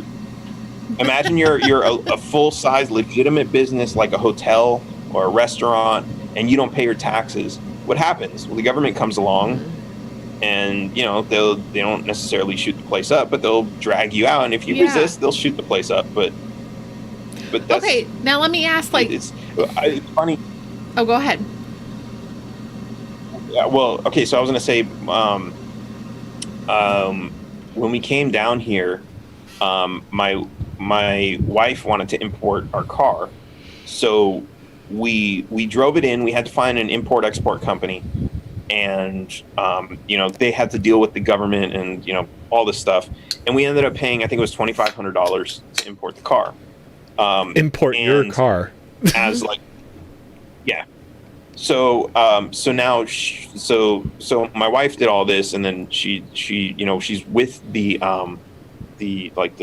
export agent or import agent, whatever, and she was telling me, like, yeah, after we left, like, we had all the paperwork done and everything, we left, and then we drove to a parking lot, and he got out of the car and he gave some money to another guy, and then he got back in the car, and she asked him, like, did you just give that guy money? And he said, yeah.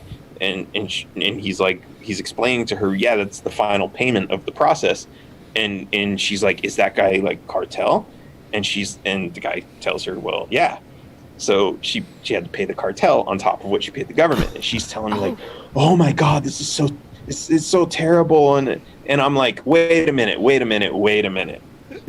just paid $2,500 to the government to bring your own property across an imaginary line, and you're mad because out of that $2,500, $100 went to a cartel. Like, what about the rest that went to the government? You're mad about that? Right. What service exactly did they provide?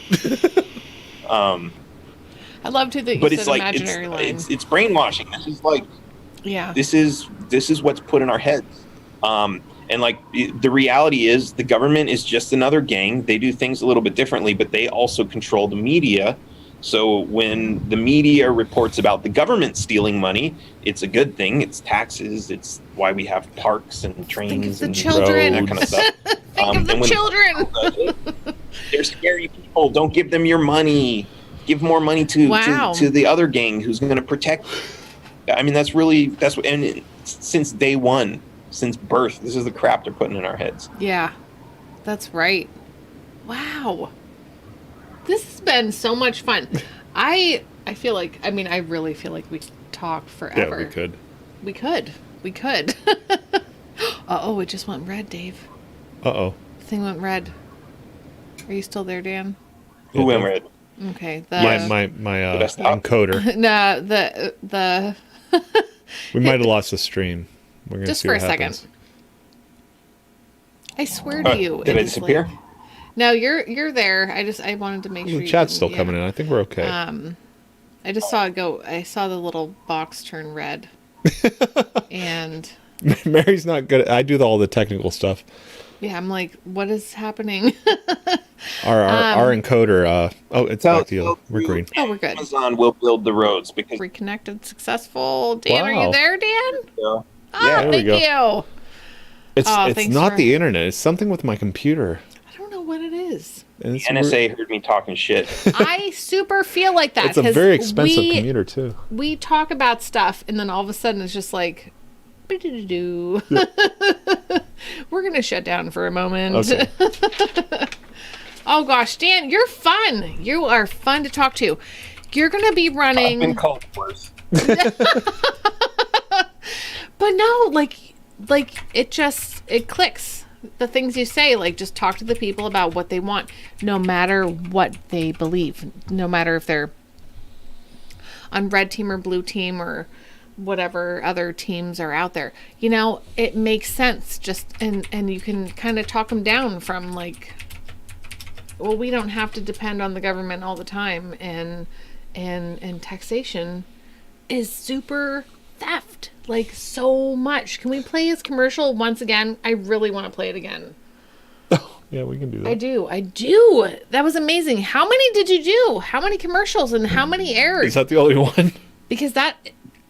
Oh no, there's a pineapple pizza one that was kind of good. That was like the first one that we did. There's a couple other ones. We're working on another one right now. That's going to be pretty awesome. I don't want to drop any spoiler alerts on it, but we're working on it right now. Any ETA on when that'll come out? Like, could be a couple weeks, could be a couple months. Okay. Okay. Yeah, it's my plate is full with lots and lots and lots of side projects. We're importing artwork from Uganda to sell in the U.S. to raise money for the libertarians in Uganda, as well as some of the other projects that I'm working on. We're selling some of the other projects that I'm working on. Oh, nice. We've got a social media platform. We've got, there's lots of projects going on. And then the campaign itself is like the campaign itself is an umbrella, but there's like 10 campaigns inside of it that are like special interest, really targeted campaigns, because like from, kind of like what I was talking about, you got to talk to people about what they want. So we need to create, this is like look at the Democrats, right? Democrats don't spend money on advertising. Become a Democrat to support democracy. Like, you won't see ads like that, but you'll see like the Fight for 15 stuff, which is a very specific interest that they grab support for. Yeah. And then they use that to get people to vote for Democrats. And then there's the BLM, there's the Medicare for All. Medicare for All. Same thing. And the Republicans do the same thing too. They've got the NRA and all these other groups. So we're kind of building very targeted things like that. I think that's great, and that you're in it for the long haul. Like I'm just gonna keep doing it because, and not get jaded. Just keep on. I like it. Running for public on. Office gives you a nice platform, to, like a bullhorn to yell from. Yeah. And if you make enough noise, you get more attention. Yeah. Gary says that. Okay, so when you release it, and I know you're gonna do your own thing, but like. Let us know. Let us know, and can we play it on our show when it releases, so that we can share it, because I want to watch that commercial again, and I want to share it. I want to make everyone watch it. It's fun. Oh, there was another one that was kind of fun, and it kind of had the same energy as this one. It's called Anyone Else, and it's on that same YouTube channel.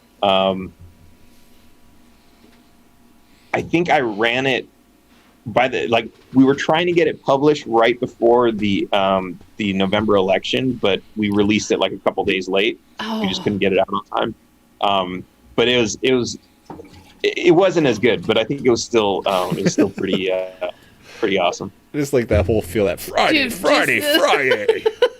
Yeah. Are you like directly involved with how this goes out, production the production? Are you like editing? Are you there like clickety clacking on the computer and mouse and like keyboard, and this is yes. So usually I wrote the scripts for just about all of them. I've edited a few of them. I have some editors that helped me edit some of them. That monster truck one, I had a really awesome editor put the whole thing together. And he blew me away with that, because I was like, I told him okay, I want a picture of like a monster truck, and like he found the yellow one, and then he put the logos all over the side of it, and I was just like, whoa, I didn't even ask for that. That's fucking awesome. And then the whole what is, oh gosh, the Matrix fighting.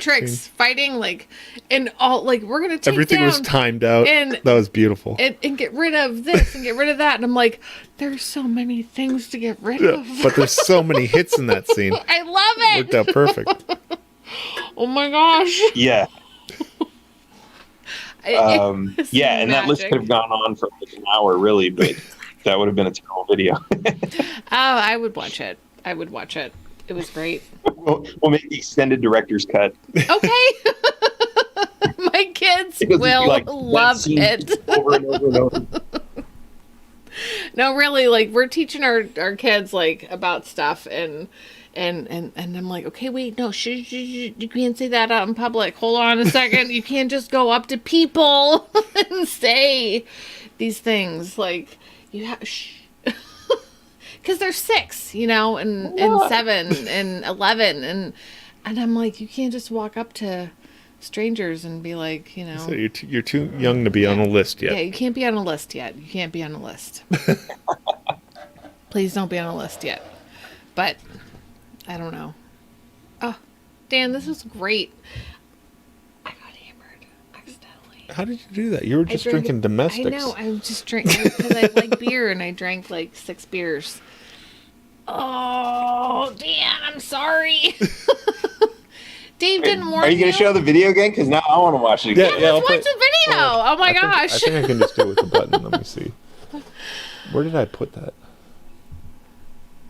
It's way up here. Hold on, I'll find it. You found, yeah. Wait, because Derek? Yeah, Derek shared it way in the chat. Are you scrolling back to the link? Yeah, he is, yeah. Oh. If you just go to YouTube/taxation is theft, it's like, it's the main, like, promo video on the page.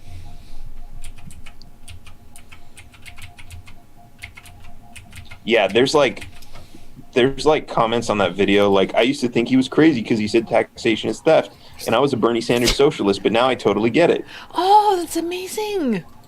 Really? I need, right? We need those kind of, we need to hear that. Yeah, where people say like, I always thought this, and I was Bernie Sanders. Oh my gosh. There was a big thing. Oh, you're here. Oh, you're still here. Yeah. It opened up. There we go. It's going to open the browser. There we go. But we can still hear you, so go ahead and talk. Sorry. Tax day, tax day, tax day. Taxes got you down. Can you hear it? The government would just get off your back. Dead taxation is that Behrman is slashing taxes. Income tax, gone. Property taxes, get off my lawn. Car taxes, struck off. Tax on liquor, I don't even know her. Pass that gas amazing. tax and get a full tank for half the price.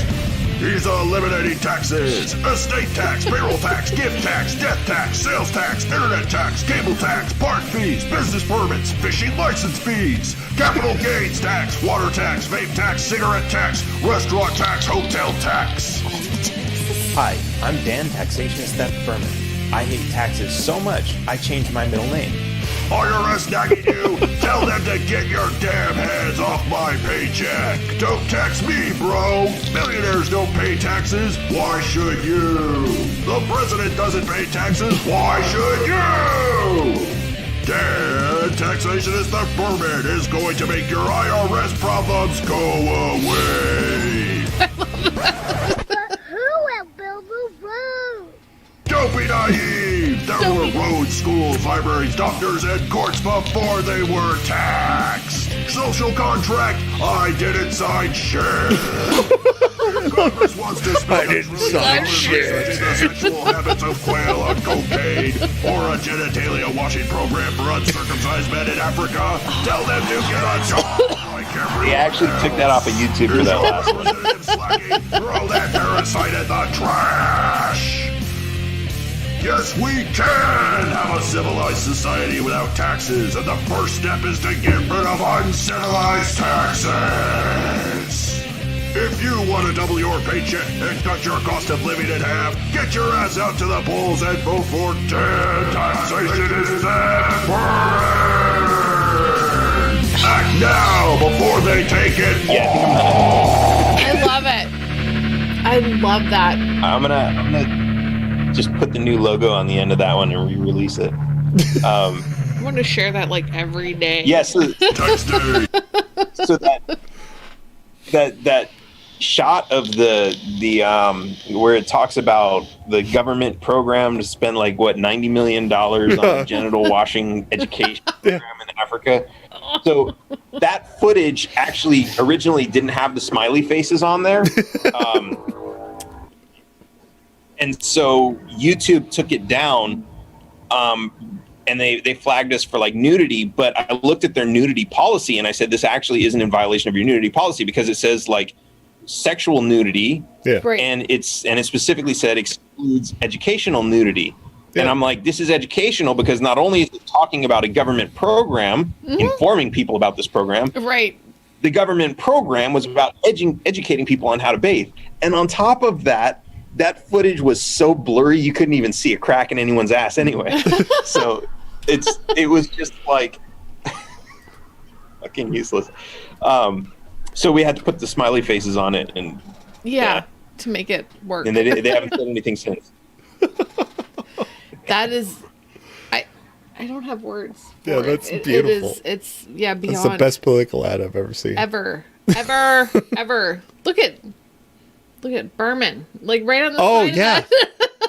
No, he did great with those stickers. So so that was not, because I'm looking at a still picture right here over on the side. The monster truck. Of the monster truck. Burning coal there. And that did not have your image on it? Because it says taxation is stuff on the front and this is Behrman on the side. That looks like it belongs there.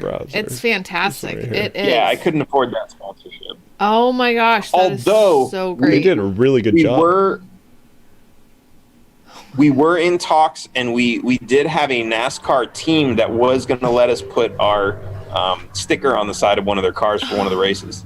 But it was like ridiculous. Like, okay, so really, what if there was I do a lot of like photoshopping on my phone, and that's really good. No, that's really good. Yeah. What if there was? Is there any kind of libertarian NASCAR racer that you can like just? Those guys. I mean, if you give them money, they'll. Yeah. There's someone who'll take it. They'll put Tide on their windshield. They don't care. That's true. I mean, like, look, I wanted to do like this awesome stunt where, like, you know, I mean, I would have had to come up with like, I think it was 10 or 15 grand to wrap like, I don't know, what was it?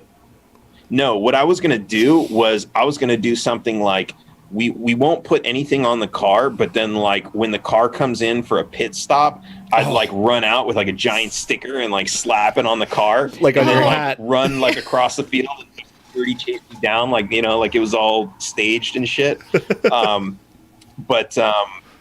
Yeah, but yeah, it would have been fucking expensive to pull that off. Yeah, really good. Oh, I know Dave's really looking. He's like, wow, that's because I make all the promos. You saw the pineapple pizza promo I made today, and that's really good. He likes to meme us a lot. Yeah, that's fantastic.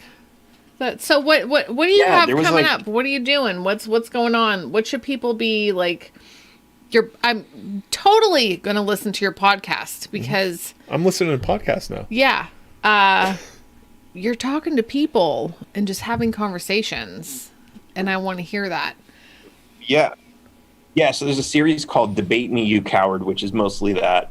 A couple times what I did was the coward who I was supposed to debate wouldn't show up, so I just I started my live stream with my Zoom link in the comments, and like just random people showed up.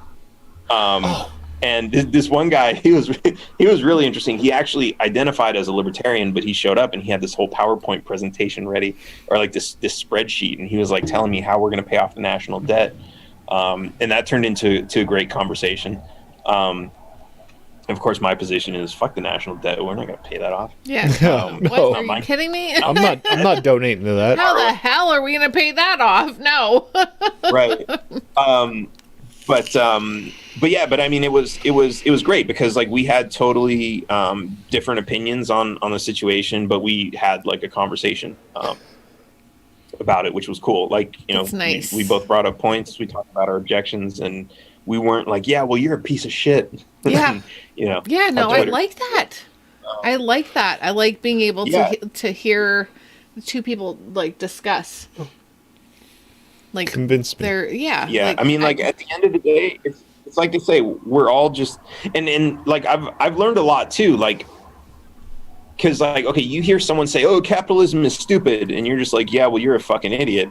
But it's like I listened to a Marxist tell me how Marx defined capitalism, and I was like, yeah, that's absolutely a terrible system. I can absolutely see why you hate capitalism. That's not what I call capitalism. But obviously, if there's an entire group of people who follow that philosophy, who believe that's what capitalism means, maybe I should stop using that word to try to convince you that capitalism is great. Because I have a completely different definition. So we could say free markets, maybe.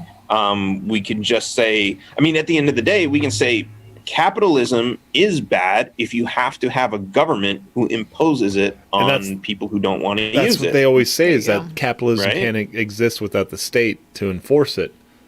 And then we have to say, well, capitalism is just what free people do without the state. Right. So, it's all semantics. At that point, you can say, well, can socialism exist without the state? And some of them will actually say yes. And then okay, fine. So we agree. Let's get rid of the state and let's see which one survives. And if they both survive, great. And then go back to Plymouth Rock where Common everybody ground. starved. I mean, but that's the thing. Like, if you get rid of the state and like there are socialists and there are capitalists, and socialists run out of food, they'll go to the capitalists, and it won't be that big of a deal because really the reason people are struggling and suffering in our system today is not because of the capitalism, it's because of the government and the taxes and everything else that forces everyone into poverty and debt and prevents people from exercising a socialist system. It's their socialist utopia. Yeah. Like, why don't you just go? Like, I've told people, like, you know, I'll buy you a piece of land and I'll even pay the property tax, and you go and build a commune on it, and they're like, yeah, that's no fun. No, we want the government to give us. So, I'm gonna get married this taxation and theft bikini here. Oh yeah. I'm looking. We're looking at your store right now, the shop.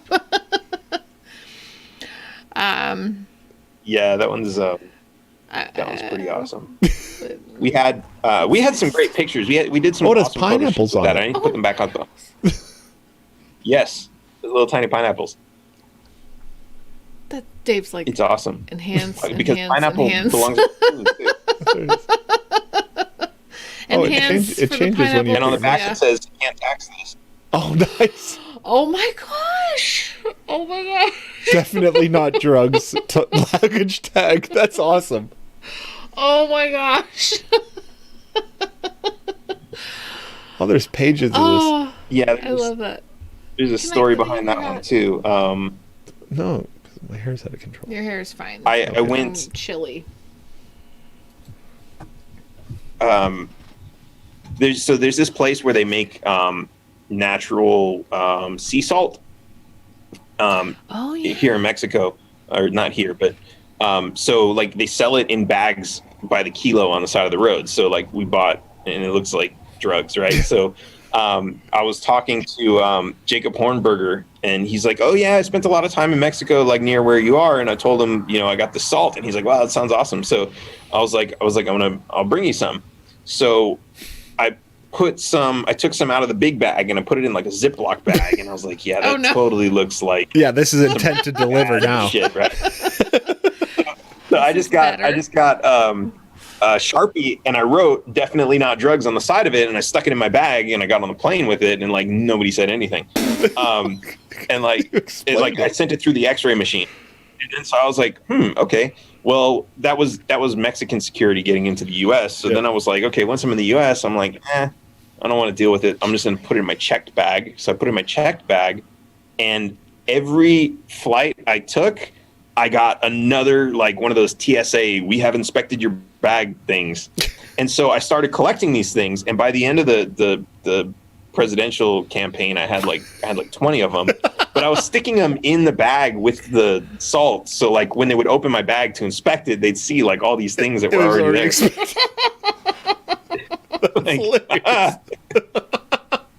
Meanwhile, the real drugs are in the other bag. Yeah, so I was like, See yeah, what I need to look.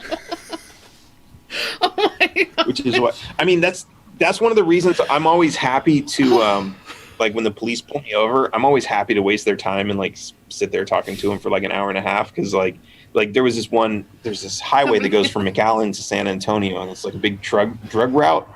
And so I got stopped there for not having license plates, and this is funny. I was like, what the fuck does this Nazi want? And he comes up to my car, and then like in this like heavy German accent, he's like, "Can I see your papers, please?" Oh my God. Well, license and registration, but and Same thing. it took everything I had not to laugh. But that guy, like, we ended up talking on the side of the road for like an hour and a half, and I'm looking at all the cars going by, and I'm just like, there's so much drugs going under your nose right now while you're wasting your time. Oh, you're doing your part. And I'm like, I don't care. I'm not anti-drug. Yeah. You're doing your Those guys part. are savage. I've seen them like on the side of the road with like, you know, somebody's car. Like you can see all the stuffing from all the seats coming out of the sides. Like they're fucking searching like crazy. And I'm like, so what happens if you don't find anything? Like, I know you're not paying to fix the guy's car. Yeah. Like, what the fuck? Why did they think those guys drugs are so bad? Why did they think the drugs are the worst It's a market. thing?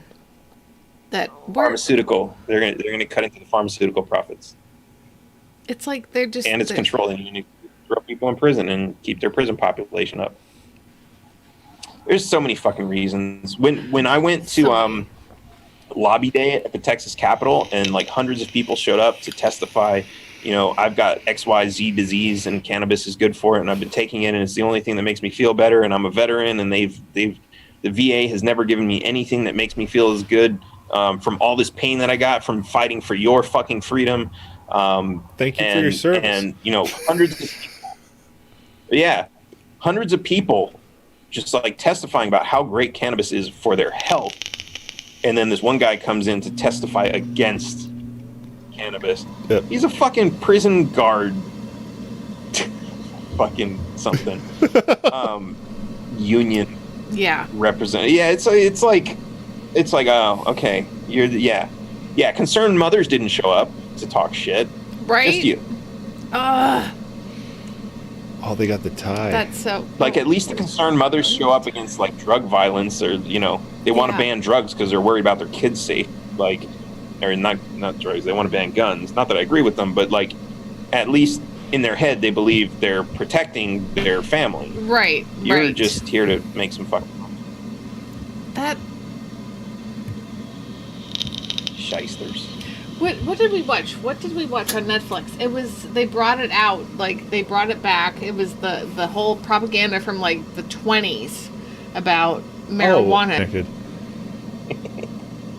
It's so weird. I'm into I'm into CBD. I used to smoke a lot of weed, and it was great. And then I got, like, really anxious, and all of a sudden now I can't smoke it. So I'm into CBD, but, like...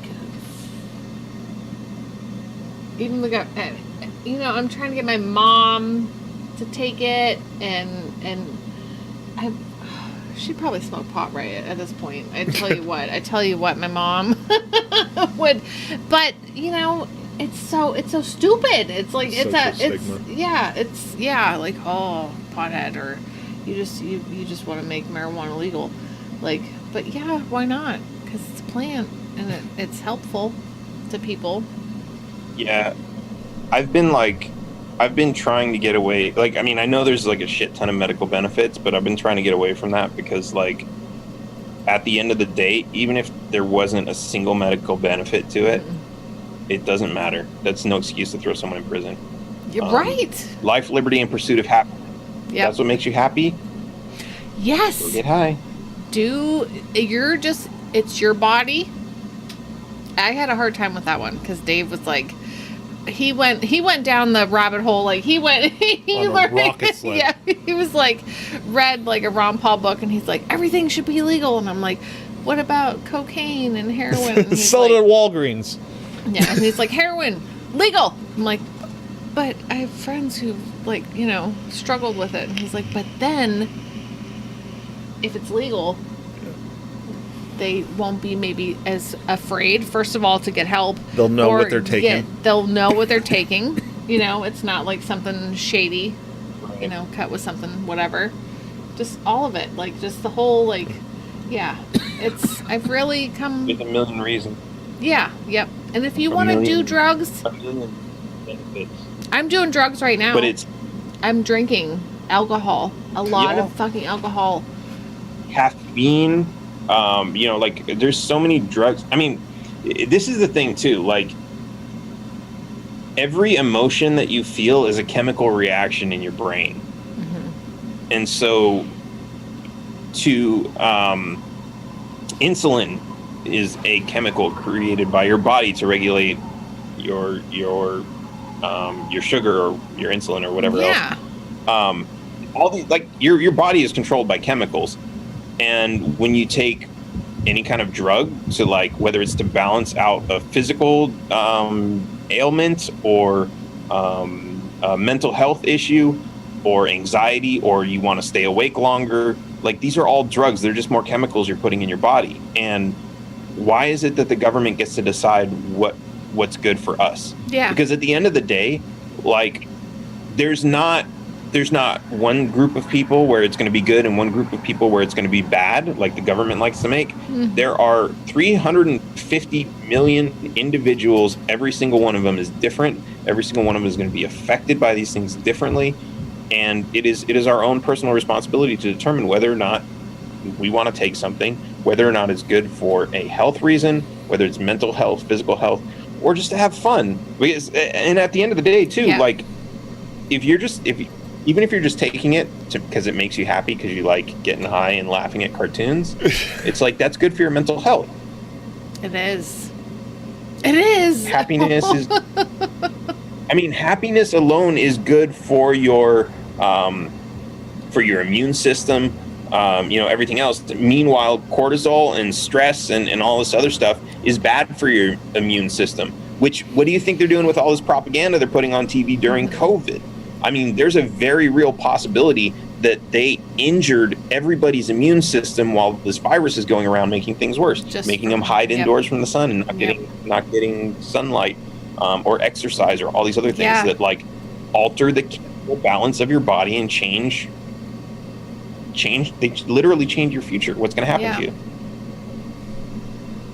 And we should decide that for ourselves. I know, exactly.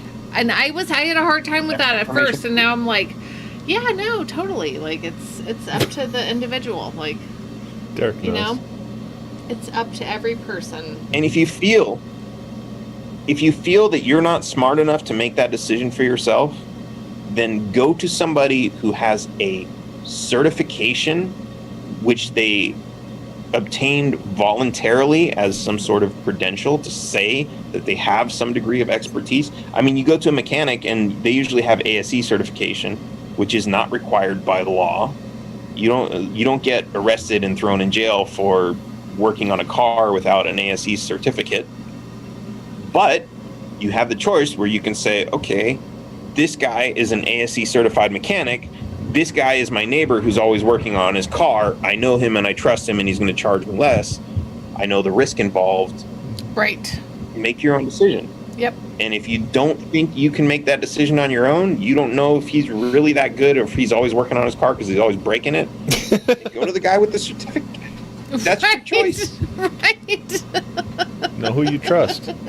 I guarantee you. Because people always say, like, oh, well, would you get in a plane if the pilot didn't have a pilot's license? No, I wouldn't, and neither would you, and neither would Delta hire the fucking guy if he didn't have any sort of certificate proving that he knows how to fly a plane. Yeah. Why do they We're not in the business of killing our customers. Yes. They always make it like that, yeah, where it's like, oh, they're gonna hire this guy who flunked out of wherever and let him fly the plane, and then everyone's gonna die. It's the worst. It's good for business. It's the worst. Just make the licenses optional. Yeah. And you get a ton of freedom back, and you can still make the same decisions. I tell you, I would super You can still I would go to people without a license. You know, I mean, because I would look into. I mean, if my hairstylist didn't have if she didn't go to school to cut hair, you know, but she cut hair really well. Yeah, give me some I'd references. still be like, hey, okay, cool. Like, I'm gonna go to you. All of it. Dentist. I mean, think about it. If a dentist, okay. Oh, a dentist gets a certificate saying, hey. Right, like, I like my parents pulled a couple of my teeth out when I was a kid, right? You get like, you know, the old like, you know, tie your tooth to a doorknob and slam it. Oh yeah. I mean, like, yeah, and I mean, like, I get it. That's not a root canal. But if I needed a root canal, I would make sure to go to. But like, this is all part of the, Okay, so let's say you have a runny nose and you want to go see a doctor, right? You can't go see a doctor who completed like 1 year of medical school and did all the book work and took a written test and said, okay, I memorized a bunch of stuff, and so I'll diagnose your runny nose for $50, you're required to go to a doctor who spent all 10 years in medical school and who knows how to like remove cancer from your like lungs, but he just wants to diagnose your runny nose. Like that's the degree of idiocy. And because of that, there are fewer people who can make it all the way through med school. So there are fewer people who are able to diagnose the smaller problems. And it's like, if you did that, if you had a bunch of people who were able to do 2 years of med school, even the nurses, a lot of the nurses who understand a lot about medicine, if they were able to diagnose a runny nose, that would take so much burden off the system so that when you have a real problem, you go to see the doctor and you don't have to wait in line for 3 hours. Yep. And the nurses, I feel like, I mean, the doctors come in and they do their thing, but, you know, the nurses are the ones who spend the most time with you guys, you know, like, yeah. Sonny, if you got 28,000 likes on your taxation and theft page, you're doing fucking awesome because it's a really good page. Sonny's hilarious. Oh my gosh, it's such a good page. Out. If you're on Facebook, follow Taxation and Theft. especially on Facebook. Mine, I finally got it up to like 60,000 like 2 years ago, and it dead stopped. Yep. Like no reach. I started making posts that were going nowhere because I like that had to be the shadow ban. Yep. So totally. fucking keep pushing it, man. And if they shut it down, make another one. Yeah. You got to check it out though, because he's so funny. He has the best post. Yeah. Anytime he posts anything, I'm like, oh my gosh, I have to watch it because it's Sunny. At least I get all the funny. Notifications for that. Yeah. Oh gosh, this has been so much fun. I can't believe a lot of time has passed. Like I have to pee again. Oh my gosh, I have to pee again. I'm glad I didn't work tomorrow. Otherwise, it would be. Yeah. Can we do a small after party on a float, Tiny? Yeah, small I don't with know. a little. I feel like we need to play a couple music videos, like you know, just to. I like music, so Dan, get on Float, man. I'm telling you what, get on there. Come watch a movie with us. Watch Spaceballs, bro. Did you see Spaceballs? That is a classic. We're watching it on Sunday love night. Spaceballs. Yeah, come watch Sunday night. It came up on the wheel. Float. I grew up watching Spaceballs. That was my movie. Yes. I wish there were more Spaceball gifts because, like, every time I want to respond to something, I'm like, oh, there's a perfect Spaceballs for that. Yeah. No. And then you have to go to like the. You try to Google it and it doesn't come up, and then you have to find the like, YouTube video and make your own. Make GIF. your own GIF. Yeah, it's. I know. Oh, this is great. I'm trying to like go to Facebook now, and they're like, oh, you got to log in again. They started doing this like 8-point verification. Like they start making me log in every day. Nice. That's like last week. That's not good. You need to make it back up. Oh, and they sent me a thing. They lifted. No, maybe it was YouTube. I don't know if it was YouTube or Facebook. They lifted a temporary suspension for running political ads now that the campaign season is over. Yeah, they don't care anymore. But they still can. Yeah, Ryan's session expired. Lol. Poor Ryan. He's been. Oh man. Yeah, it's fucking bullshit. So I'm looking for like alternative ways to run ads. Mazel Tov cocktail. Yeah, that was one of my favorite memes. That was Sunny. Oh my gosh. Oh my gosh. Yeah, that was his. I have to pee. All right, let's say goodnight. I gotta say goodbye because I want to make sure I'm here to say goodbye. Yeah, we're doing that now. If I go to the restroom, then you know. Thanks for accepting our invite. Thanks for hanging out with us. Thanks for come back because this was so fun. Oh my gosh. I hope you had as much fun as we did. I always say like the guests have more fun the more drunk we get. I don't know. You get to watch me get hammered, but I love all the things you're saying. Yeah. It was so great. Oh my gosh. Yeah. So everybody get over to, do we have it again that we can post? Because you have a podcast and a store. Everyone get over there. That's the podcast right there. Okay. It blocks out Erie. But I'm going to, oh yeah, Erie. Yeah, sorry. The link still works. Go pee, just turn off the mic. Yeah, no, I go way upstairs to go to the bathroom. What did that censor? Oh, we got doxed before, so we took out our city name, but it doesn't leave the spaces, so anytime Erie shows up, it takes out Erie, so series doesn't work. Oh, wow. Yeah, it was. But it was ugly, though. It was ugly, so that's why we did it, because it was really ugly. Dan said my name. You're made, just like Behrman. Say my name, bucket list stuff. Thanks, Sonny. Love you. Sonny's pumped. As he should be. He's amazing. I found out I'm already following Sonny's page, but I never see these posts. Like, I'm looking down the feed right now. I've never seen any of. Yeah, they're great. He has a lot of really good videos. Yeah, You got to go there. Yeah. Yeah. 'Cause Facebook doesn't show you anything. Mm-hmm. You know, you subscribe to something and First they're one, like, you voted for Biden practicing his trip to China. Yeah, this is fucking great. yes, he's hilarious. We love Sonny. really good. All right, It's for Dan, OnlyFans. I'm going to go pee, but I want to say, I'm just going to say it. I got to pee. Thanks for hanging out. This was fantastic. I hope you come back. I hope I wasn't too drunk. Yeah, thanks for having me on. I'll come back anytime. Really? Are you just saying that? Because it's on the internet Don't now. hold him to it. It's fine. I like drinking. Okay, cool. You're going to bring the bottle up next time. You're Yeah. going to bring it up so you can... I will. I Okay. will.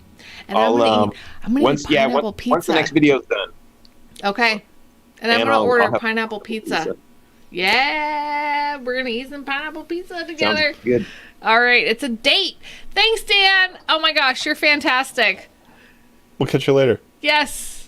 Thank Hey, you. I'll see you guys later. I feel like my eyeballs are floating right now. Oh my gosh. Oh my gosh. But I'm so excited for Sunny. Sunny. Oh my gosh, I'm so I can't click excited. things. You're slapping my arm. I'm sorry. I'm so excited for Sunny. Yay, I love you, Sunny. Pineapple tacos. So I'm gonna do pineapple chili. So I got Start adding pineapple to everything. yeah, I caught a lot of shit for putting mushrooms in my chili. So we're gonna. I feel like I can't even move right now. What am I doing feel so here? bad. You're gonna hang out. We're gonna go to float for just a teeny bit, but I have to pee so bad. Okay. Oh my gosh. Yeah. I'm so excited for you. Everybody go to float because we're gonna go float. Pineapple chili. That Brian said it. Pineapple chili. Oh gosh. You're stealing my hat. I did. I'm I'm cold. just all. I told you it was cold down here. I'll use my blanket. You saw it, Kirk. She accosted me. All right, so I'm gonna do the outro thing. Did we cover everything? Watching. If is anybody left on YouTube? If anybody's left on YouTube, make sure you leave a like. Also on Facebook. Leave a like if you are depressed. All that stuff matters. Our YouTube page is like so much smaller than our Facebook page, and I think we need to start getting the algorithms. I think there's a market for us, for people who like to be social in antisocial situations. We're trying to reach them people. If you like what we do, sponsor us a little bit on patreon.com/Liberty Late Night. I'm trying to promote more. That was a lot of fun. But also, yeah, go to Float. I'm gonna shut down all the other streams after the outro, and then we're gonna fuck around, watch some videos or something. Thanks for hanging out.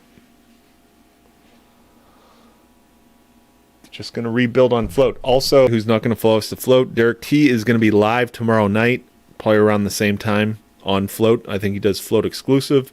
He's gonna have a secret guest. I don't know if he's allowing anybody to say who that secret guest is, but it's just one person, and it might be super awkward.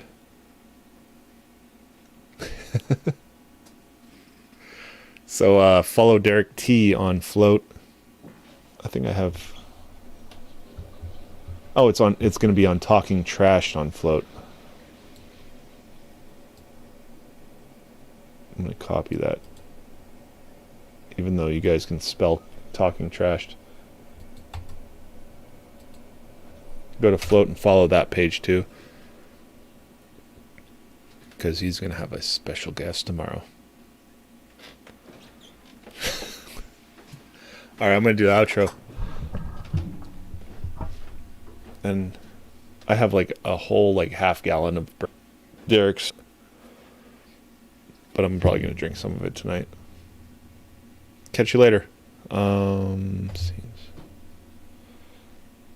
I'm terrible at this. I just push buttons. I don't like your T-Series. Nothing personal, kid.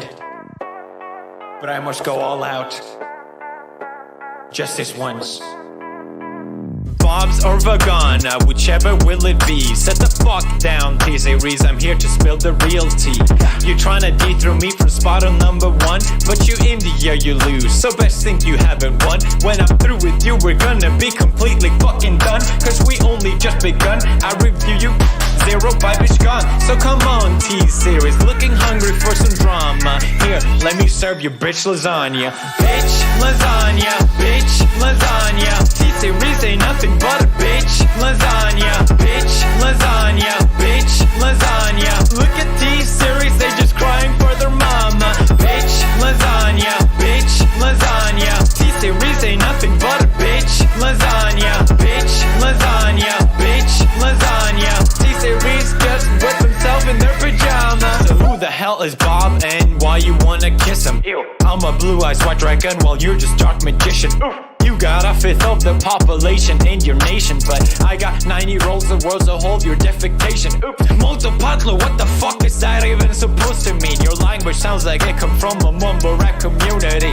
No papa, yes papa, Johnny. Now download the sugar and let's throw this fucking party with some bitch lasagna, bitch lasagna. Look at T-Series, they just crying for their mama. Bitch lasagna, bitch lasagna. T-Series ain't nothing but a bitch lasagna. Bitch lasagna, bitch lasagna. Look at T-Series, they just wet in their pajama.